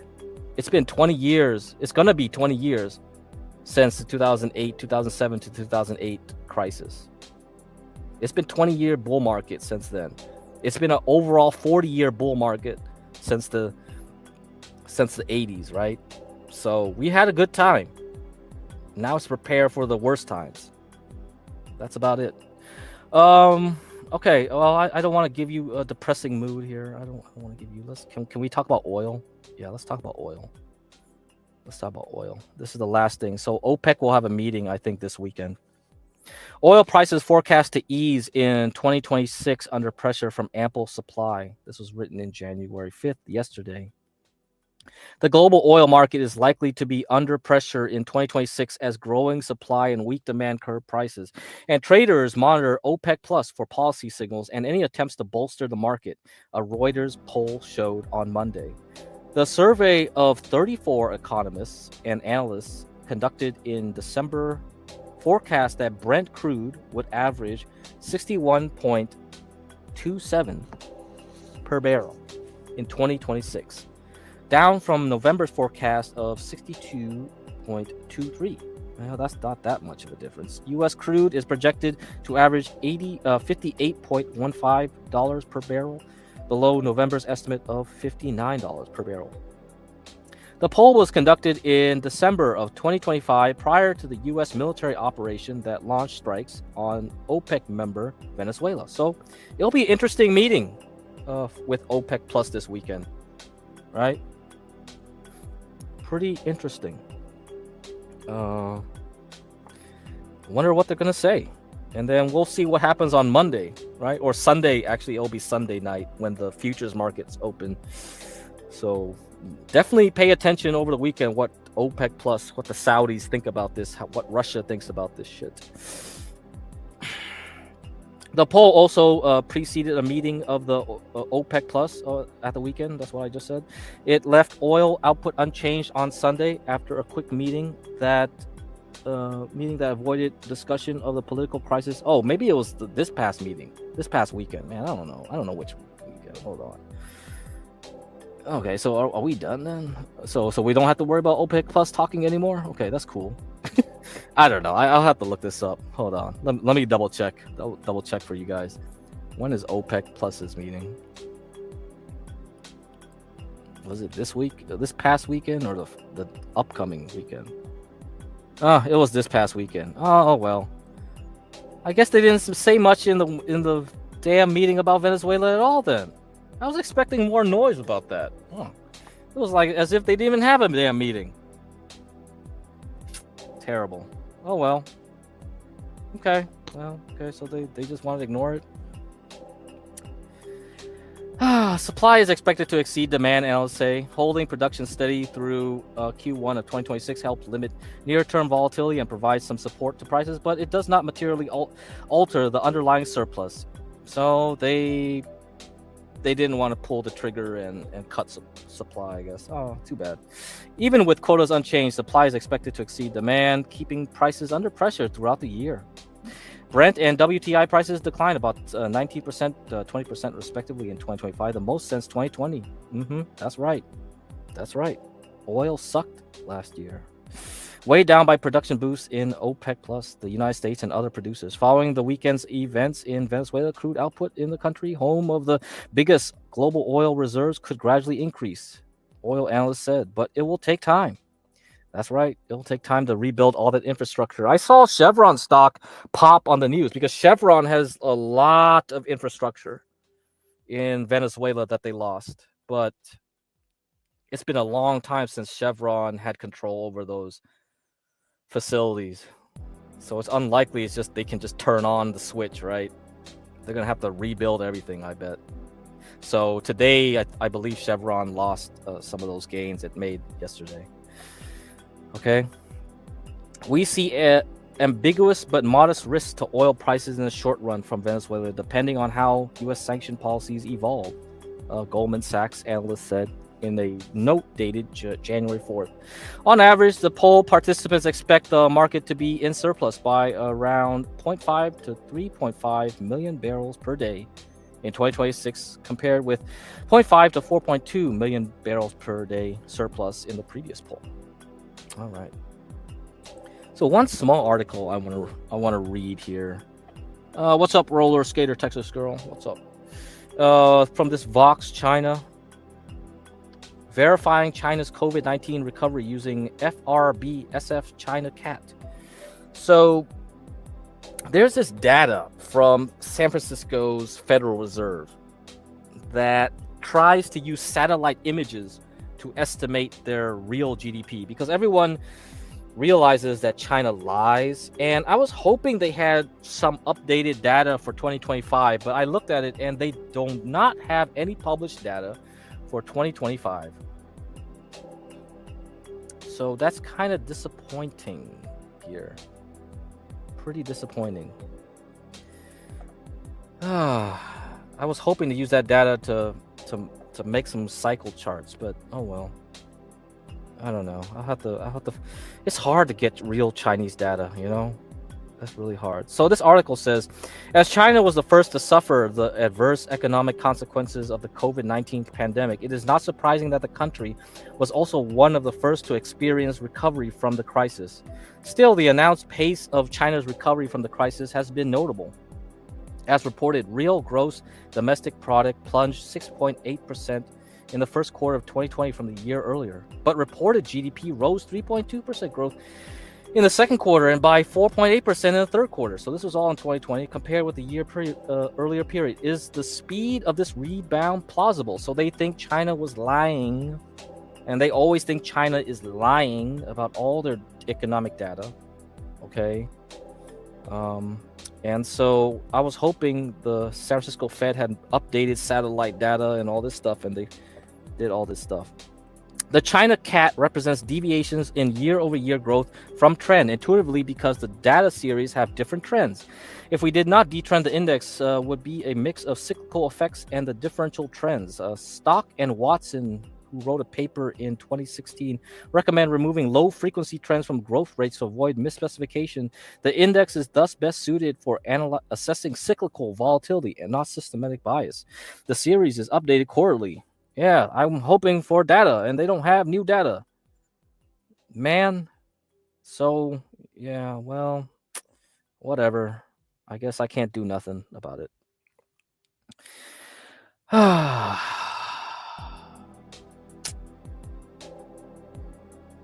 Yeah. So, yeah, you can read this article yourself if you're interested in why China lies and all this stuff. But yeah, these guys spend a lot of effort trying to use satellites and other ways to measure things and use statistics to correct the data. So whatever official data they have, they gotta adjust it. Oh my god, really annoying. Can you please manage Stanley Cross's money? I don't know.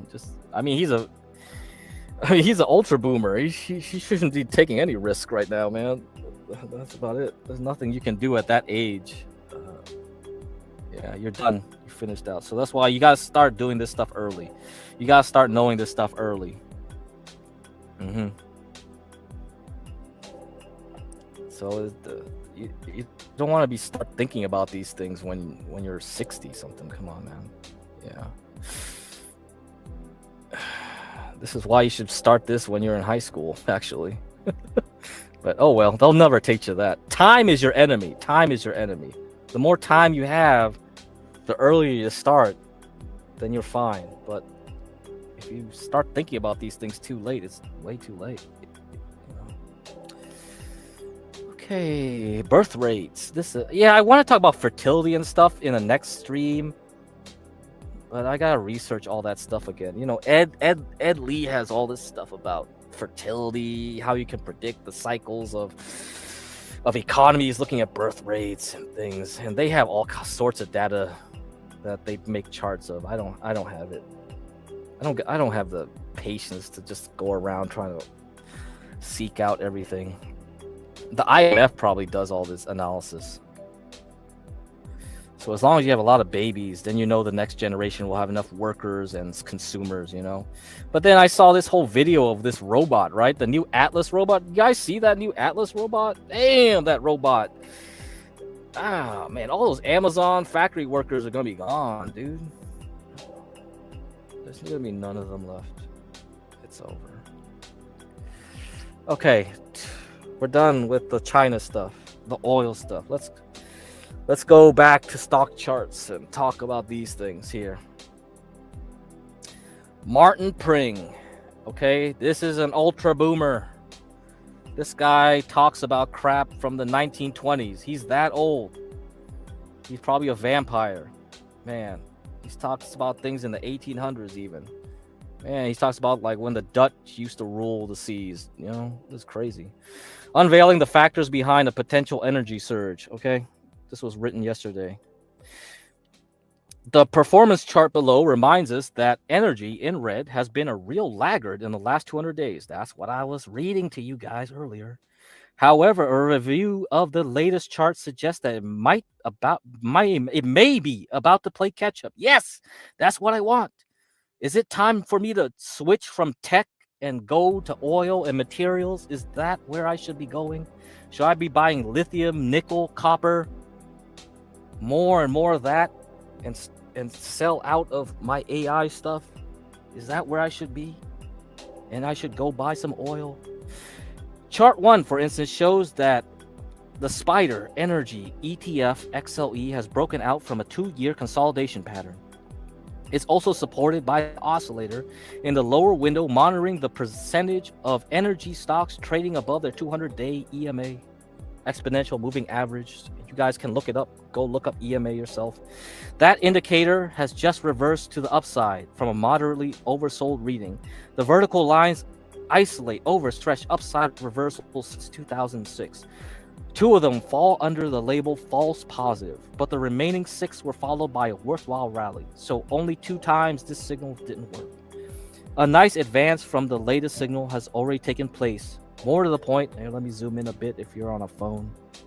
More to the point, the indicator is still in neutral territory and not in the least bit overstretched. One caveat, this is a monthly chart. This is a monthly chart. All right, hold on, guys. I ran out of my external battery. I need more lithium for my battery. Here, let me plug it in before my computer dies and this whole thing crashes, and you won't get to hear the end of this story. Oh my god. Oh, so painful. I need RAM and I need lithium. 2 things that are getting pricier and pricier every time. Okay, let me get my stuff going here. All right. Let's see. Okay, good. Okay, it's charging. All right, guys, still with me? Yeah, the Dutch East India Company. Yeah, I believe in Dutch it's the VOC, right? It's the VOC or the OVC. The Orientalis blah blah blah Ruben Company. Oh, whatever. You get what I mean. I don't speak Dutch. Whatever. Yeah, VOC. Yeah, okay, I was right. Yeah, OVC, VOC. Yeah. Anyway. Oh man. See, this is why I had. When I did this show before, I could play videos. Now, because of all this monetization nonsense, I'm afraid of playing other people's videos because YouTube is like, that's not original content. You're gonna be demonetized now. Oh my god. Suck a dick, YouTube. Suck a dick. I don't want to talk forever and ever and ever. Man. Otherwise I guess I could be like Stanley and get AI to talk these articles for me, but I don't like AI voices. Man, it's so boring. Dude. Makes me want to sleep. At least you can hear my voice modulate to make it sound more interesting, right? Well, at least I try to be. Okay.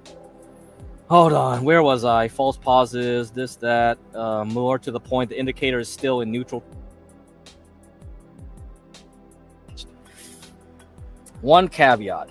This is a monthly chart. The final plot and breakout status will not be known until the end of January. That said, other charts and indicators, which I will get to later, suggest the break will still be intact at the month-end close. Okie dokie. Let's see the chart. Let me see the chart. So we broke out of this green line. And we're still above stocks above the 200-day EMA. We got the 10 moving average. Okay. All right. Well, let's see what happens then. See what happens in the coming week or so. Chart 2 features daily data, which also reveals an upside break. The oscillator, reflecting the percentage of energy stocks above their 20-day EMA, has just reversed from an oversold position below the green horizontal dashed line. The two dashed vertical lines identify disappointing signals, but the 11 remaining ones were followed by rallies lasting at least 4 weeks, which would be sufficiently long lasting to maintain a breakout in chart 1. Well, whatever. That's your hopes and dreams, man. Chart 3 features the absolute price and its daily KST. So that's the... Oh, I forgot what KST stands for. That's Martin Pring's, like... of his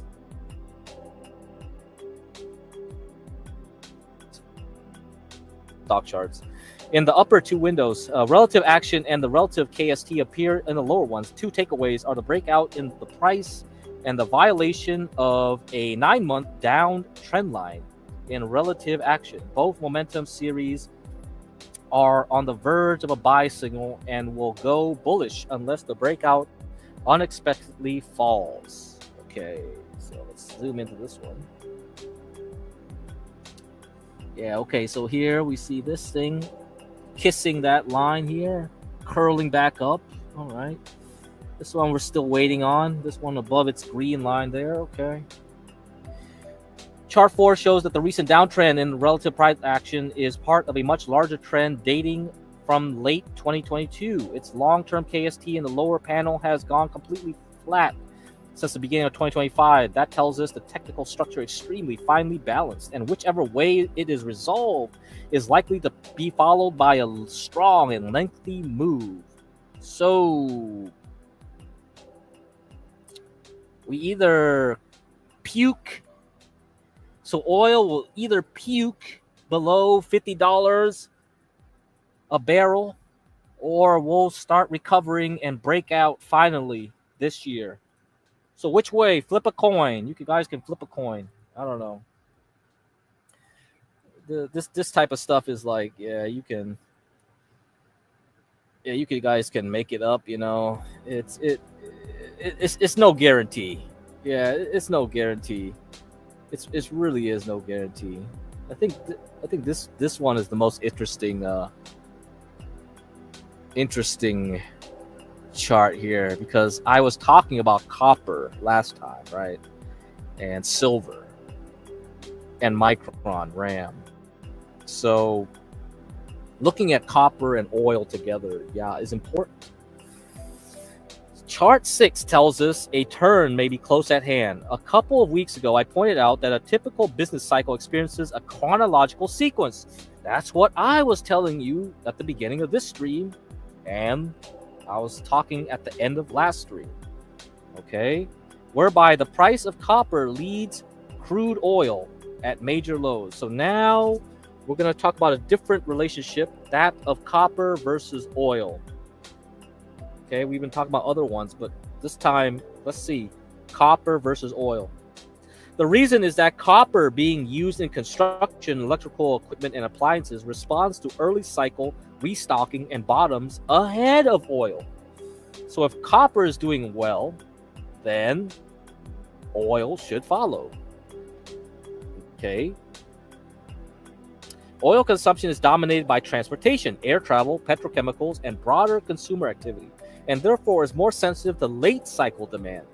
Chart 6 indicates that when the crude to copper ratio moves to an extreme and reverses, a huge oil advance usually follows. In that respect, the vertical lines flag oversold reversals in the ratio's PPO, and the green arrows the subsequent crude rally. The oscillator is still declining and has not yet generated a signal. However, the elastic is so overstretched now that a rebound is likely to occur at any time.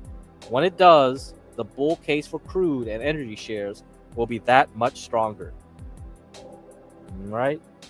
So that's what we're waiting on. We're waiting on these things to pop back up. Oil to copper is at a low. At a low. So we've gone full circle this stream. We went from copper and gone back to copper, okay? And oil. So there we go. Materials and energy. That's what we should be paying attention this year. All right.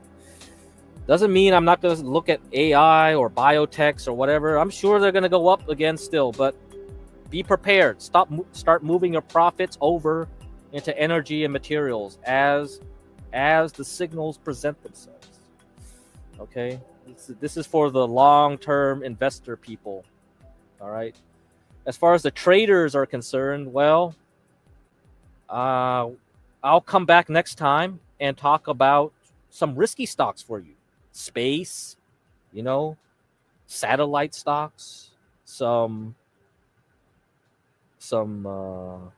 vertical takeoff and landing EV stocks, so flying car stocks, basically, some biotech. We'll see. So you gamblers out there, wait for the next stream, or maybe I'll do it 2 streams later from this stream. I don't know. I haven't decided yet.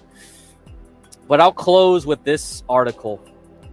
S&P 500 earnings in for 2025 Q3. Overvaluation persists. This is Carl Swenlin, another ultra boomer. He's always a gold boomer. Like, he loves gold.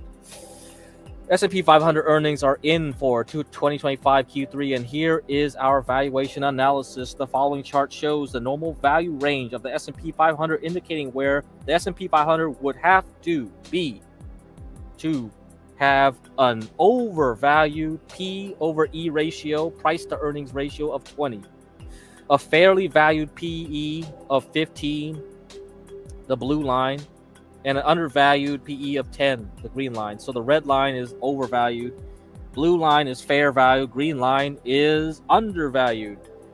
The stock market since COVID has been quite overvalued, even above the overvalued range. Okay, but if you listen to him and you wanted to short every day since COVID, you wouldn't have gotten anywhere, right? Because every dip has gone to another high, and I'm guessing the next dip will go even higher again this year.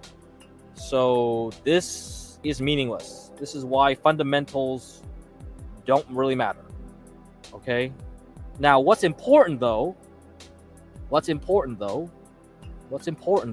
is what should we be looking at? Let me see. What did I want to make a point about in this one? I think this one will do nicely. I don't think I need to talk about. I think this one will be fine.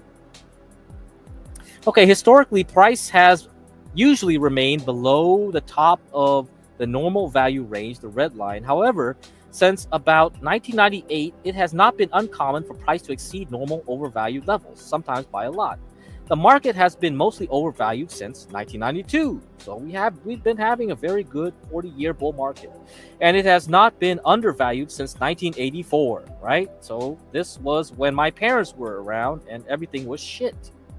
So this is why you see a lot of boomers always complain about the stock market, because they still remember those bad times and they somehow ignored all the good times we've been having the last 40 years.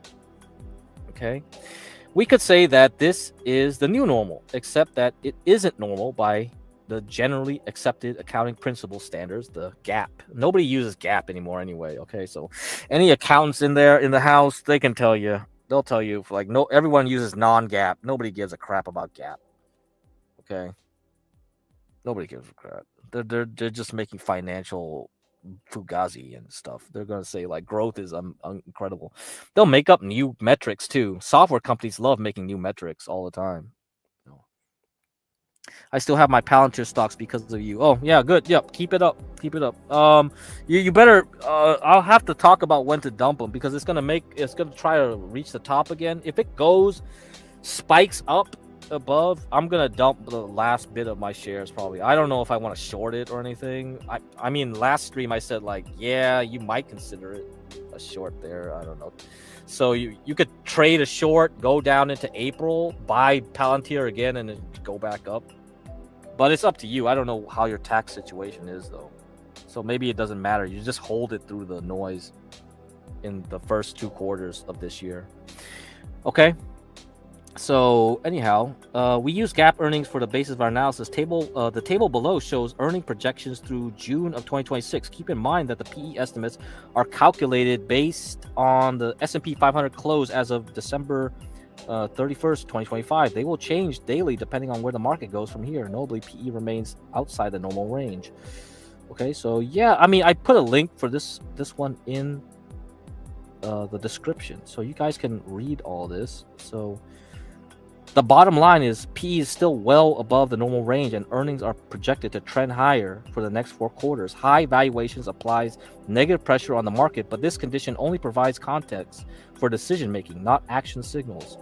But the reason I want to show this because like these are nice. These are nice charts. So when you go to stock charts and go to this article, like you can click on the figure, and then stock charts will open this. And you could do it yourself, and you don't need to be a paid member of stock charts. If you have a free account, you can do a lot of. You don't have access to all the features, but most of the features. So it's nice to have this thing to keep in mind, and you can play around and change the size of it. To make it. You see, you can change the size of this thing. You can add certain drawings, or it's great to just get these things because they're perfect. They give you nice context. But the real reason I want to bring this up is because if you look here, the last time we were significantly over the red line was during the .com bubble, and we've been doing this since the. I mean, we already started really going up in COVID, right? But when we had that correction into 2022, right after Ukraine and then the Fed was hiking interest rates, we started ballooning up again, and this is what I'm worried about. Like, it looks a lot like the .com. It really looks like a lot about the .com, man. Have you talked about XRP? No, I haven't talked about any of the crypto. Crypto was so disappointing, man, last year. I was expecting Bitcoin to break out in July or June to 140,000, and then I would look at the other coins, but it never did that, so I never bothered. I was just like, ugh, who cares? Just buy semiconductor stocks. Just keep looking at semiconductor stocks. I just didn't bother. So very disappointing. This cycle is going to be very disappointing for a lot of you guys. Unless the Fed is... So pay attention to the new guy coming in, the Fed, okay? And if I like what I hear, okay, I'll look at crypto again. But if I don't really think that it's going to boost crypto, it's just going to boost AI and ignore crypto, because it feels like all the money has been pouring into AI instead, like a lot of the hype. So yeah, it doesn't... You have to wait for the next cycle. It's not going to happen now. So we have to go down another 2 years. But by then, the real estate will be looking more interesting. I'd rather use my money to buy real estate once the market starts tanking over there. I don't know. It's hard to predict that far out. I'm just giving you like ideas of where you might potentially be going towards. But if it didn't happen, if it didn't happen last year, then it's all going to be from the Fed this year. And if this new guy doesn't help it out, then forget it. The cycle's over. Yeah. AI, meaning AI stock and AI infrastructure and all the materials and cloud, all the money investments, all the cash is pouring into things that have to deal directly with AI.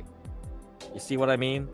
So there's less spare cash for people to invest in crypto, because like that's where the attention is right now. Like, crypto already had its time, I guess, in the sun, because we should have had like that 140,000 Bitcoin target hit. That was my target, and it didn't even get there. So I was like, whoop, well, get out, short, time to short Bitcoin, and that's what all I was doing this second half of the year. I was using MSTR to short it. I was shorting MicroStrategies the back half of the year. I actually went on panel. Talked to John and said, because John was the one that was always bragging that like he he shorted MicroStrategies back in the day during the dot-com boom. And so it's like, well, this might be your chance to do a repeat on MicroStrategies, because if we have AI pumping the whole market up and then MicroStrategy is just chasing crypto, and then crypto pukes and then AI pukes, guess what? MicroStrategy is going to puke even harder. Then you can make a ton of money shorting that thing. I don't know. That's just a guess. So my last question, in your opinion, what's your best short trade stock? Yeah, MicroStrategies. That was the one I was doing. Like MicroStrategies went from like 300 down to like 150 or something, right? 120, one something. I'll pull up the chart after I go through this here. So this last thing is summarizing what we've been doing this week overall. So this is a week gains, a week of gains. You can see energy. I'm waiting for this oil and gas to change, but oil equipment has been doing nicely. So the refineries are moving up, at least. And then we got to worry about materials. See, aluminum up 16.88%. Non-ferrous metals, so 9.22%. Specialty chemicals, 3.63%. So yeah, things are moving into the materials sector. Can you troll Brian Dunn? No, I'm not on Discord. I don't care about Brian. No, I don't know how you know about him. How do you guys even know about Brian Dunn? Hasn't he disappeared? Like, is he back? Who cares? Who cares about these people in the internet? That's unimportant. All right. Okay, so yeah, that's where I'm looking at right now. And so to end this, let's just go back to MicroStrategies. Let's go and look at MicroStrategies. So hopefully my computer doesn't explode, because every time I open this chart, it sucks a lot of memory. Come on. I hope I have enough free RAM. Come on. Don't die on me, computer.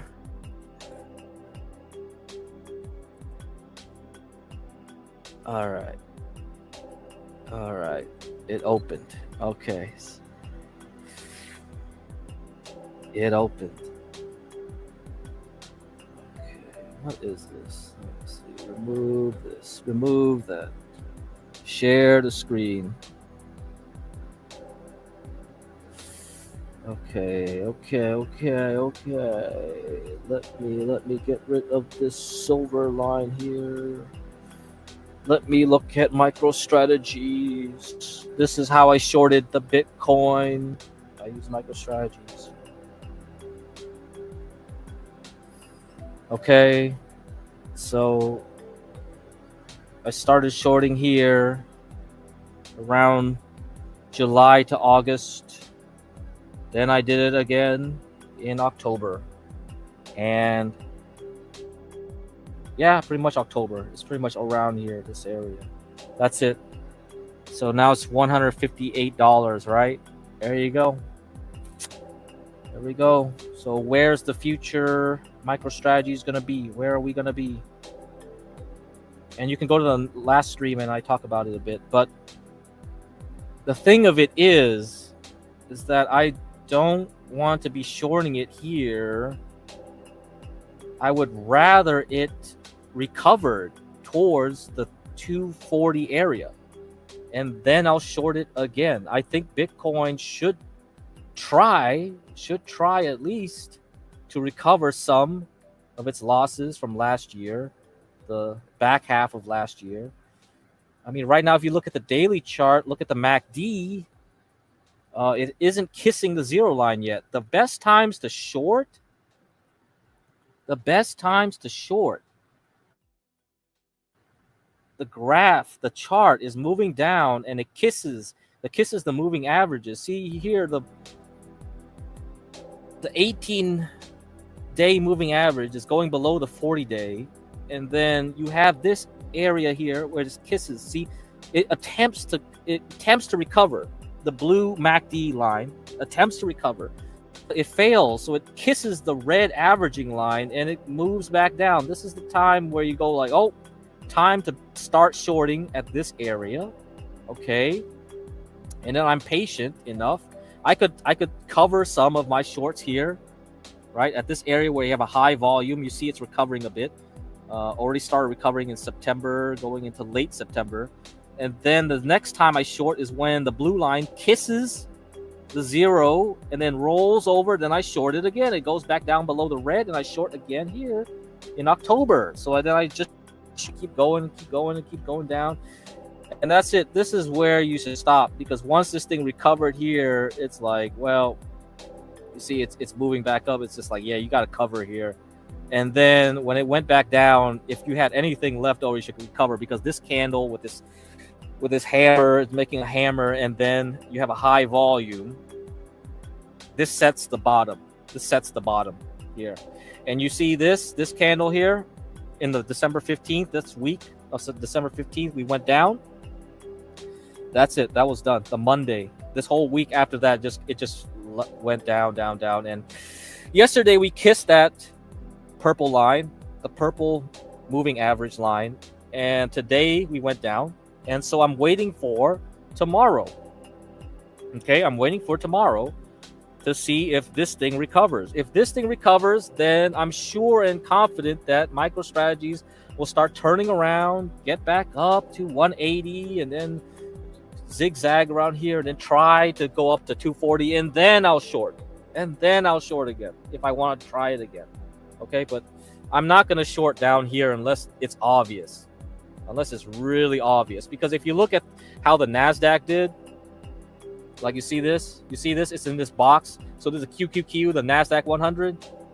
We are attempting to get back in above this area. And then if we puke, okay, if we puke here, if we go up and then we zig back down through this box, and Bitcoin rolls over at the same time, then yeah, okay, you can short MicroStrategies.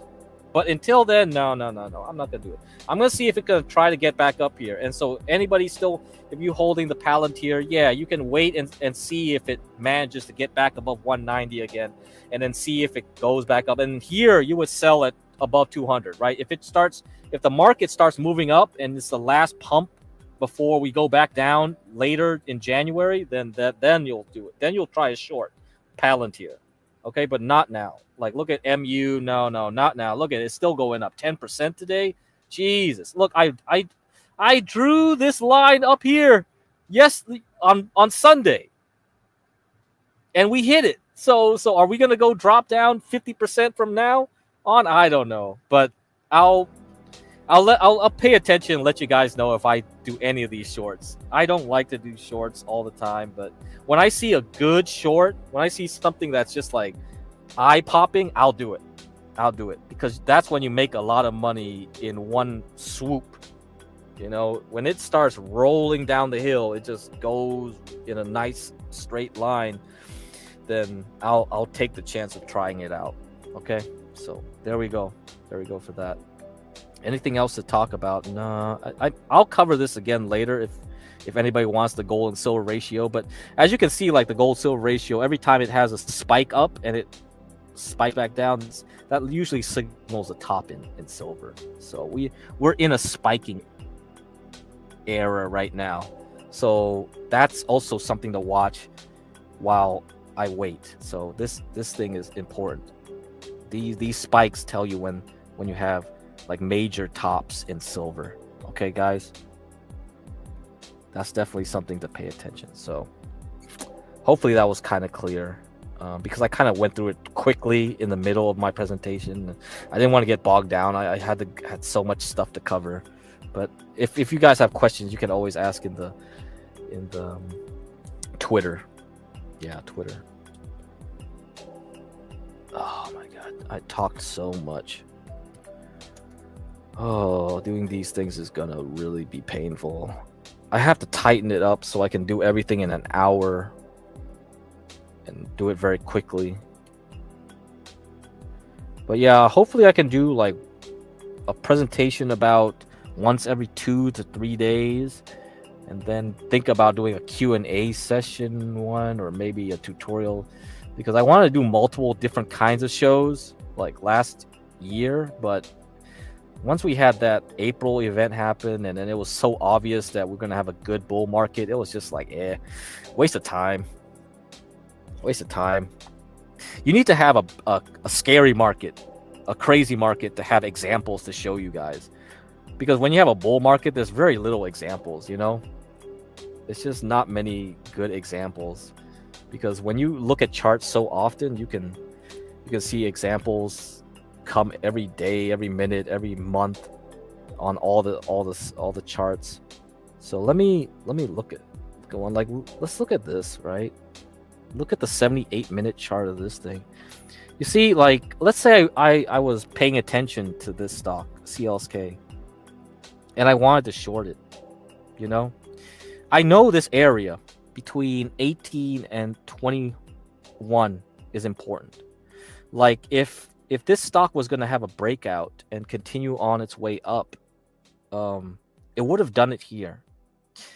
Like, this huge decline, this rapid decline in October 20th, like through the moving average like this, going below the box, and then recovering, but making a lower high, and then quickly retracing back below the box again. That's a problem. But what's happening in parallel is this, you know? Oh, my bad. This. Oops. Oh my god. Man, this is what happens when you don't have a mouse. Like, at the same time, you see this divergence here. This is called a negative divergence, all right? So you have a higher high in the indicator, and then you have a lower low in the price. And it's happening it's not happening at a random spot. It's happening here at an important area where, like, if people actually believe this stock was going to go higher, it would have done it already after this, not just like pop up and roll over 1-2 days of pain, or 3 days actually. Is it 3 days? Yeah, 3 days of pain. So it gaps up and falls and falls. So this little attempt on a Monday, the beginning of the week too, mind you, and then it pukes the rest of those 3 days. Oh, no way. So that's when you're thinking like, okay, I want to short it, but I'm not going to short it here, right? When it went below the box, I'm going to wait for it to at least try to get above here and see if it rolls over, or get in here and then roll over. And once you saw this thing with the MACD going back to zero, you would have shorted here. You would have said like, I start shorting here, put a stop loss here, and then ride it all the way down. But I wasn't paying attention to this stock. Like, I'm not going to short. But that's something you would have done. So when the stock market is crazy and you have stocks going up and down, you see a lot of this stuff. When you have the stock market going up, most stocks follow the big S&P 500. So you're not going to see many examples of this, right? So if I streamed, I would see less, because I want to give you examples as they present themselves. So it trains your eye. I'm not going to go and make PowerPoint presentations where I screenshot stuff that happened in the past. I want to just pull up a random chart. It helps me train my eye too. I go and look at this stuff and I'm like, oh, I see it. You know, so it's all about visuals. It's a visual medium. You try and look. And look at this. Look at this thing here. You wanted to short again, this stock? You would have shorted here. And why do I say that? Why do I say that to you guys? So, do you see a rectangle here? It's so perfect, isn't it? It's just a rectangle. It's a cause. It's building energy. And is it going to go up or down after it's finished building that energy? Well, it went down. But how would I know? How would I know it would finally resolve down? Okay, well, let's look at the higher chart. See, this is why I would know it when it goes down. So if you look at the 78-minute chart, like here, right, you couldn't tell if it was going to go down. It was really hard. Like, maybe you could, I don't know. Maybe if you're some advanced Wyckoff reader or something, but let's say you're not an advanced Wyckoff reader and you looked at the daily chart instead. So instead of looking at the 78-minute, the reason I use 78 minutes is because then I have 5 equal candles during the day. That's why I use 78. I don't use the hourly. I use 78 minutes. But that's besides the point. Okay, you can use hourly. It'll be kind of the same. Yeah. The daily, you see what's happening here. You see the 40-day moving average is going down, and then you're doing this where you're going above the 18, and then you're doing this zigzag box, and you just don't know if once it's done with this, it's gonna go to 20 or not, or just puke.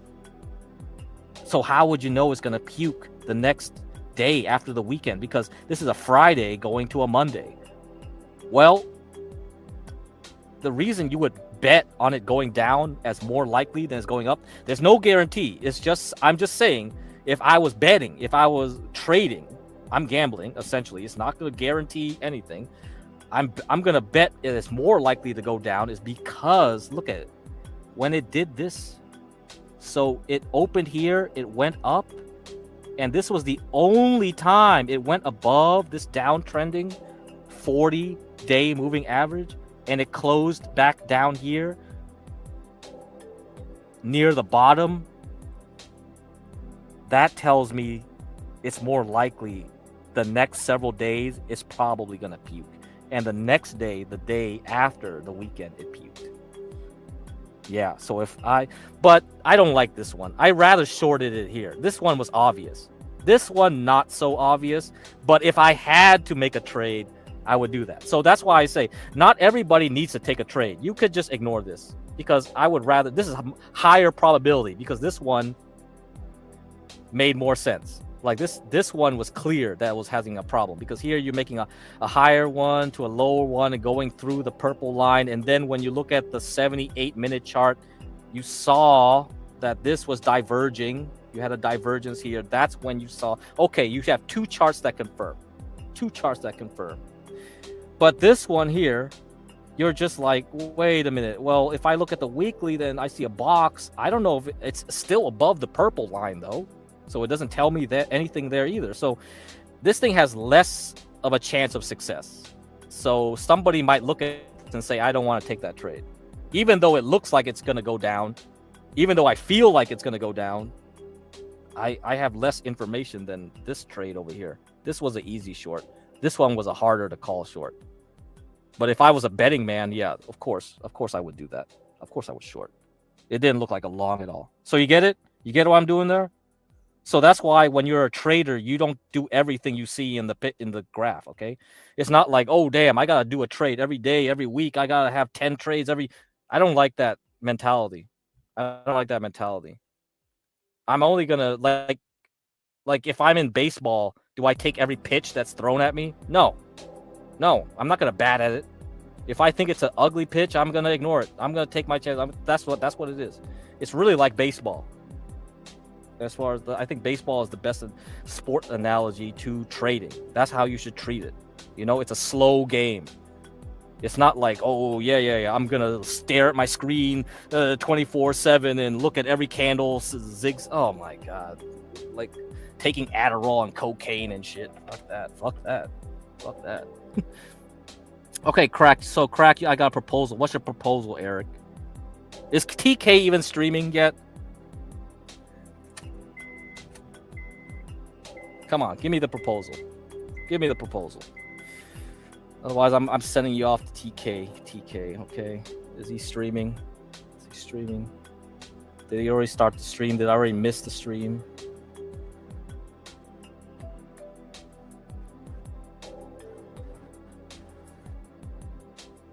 And you didn't say what your proposal is.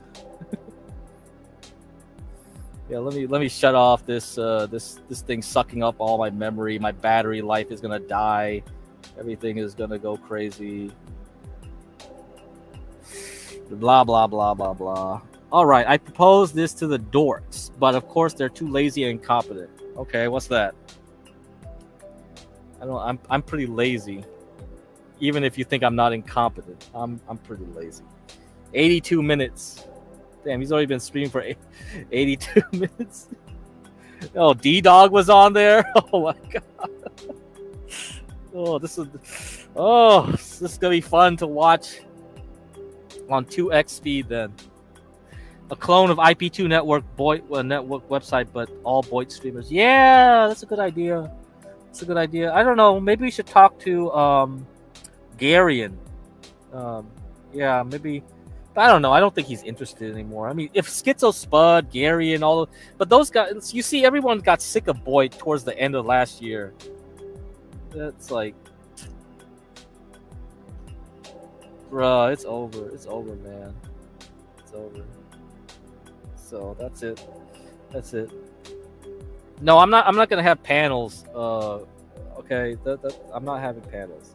This is not a panel stream. No panels. It's just a talk stream, and I gave you some examples. We'll have question and answer panel type stream some other time, one of these days. But I never really had a panel stream when I did this stuff. It would work and bring in new viewers. Yeah, I know what you're saying, but man, somebody's gotta care. We'll see. We'll see. If this year goes well, if John actually gets Jeremy, TK, and all these people to actually work together without exploding into drama, you know, maybe, but whatever. Yeah, I'm gonna take a nap. I'm a boomer. I'm gonna take a nap while I fall asleep to this dumb stream that got here. So next time we'll talk about speculative stocks and other stuff I haven't yet covered. Oh man, I still haven't covered Netflix and Google. Oh, the next title will also have Netflix and Google. Oh my god. Yeah. Screw me, dude. I'll never get to talking about Netflix and Google. Okay. All right. See you guys later. Oh, let me give you the link to a TK stream. Just in case anybody of you guys care about the drama. Drama. Enjoy the drama streams. Need the domain and a host. I'm not the web. Yeah, I know. We could do it though. John could do it. John could help. Arian could help. Jeremy could even help. Freaking hell. I don't know. We'll see. All right, later, guys.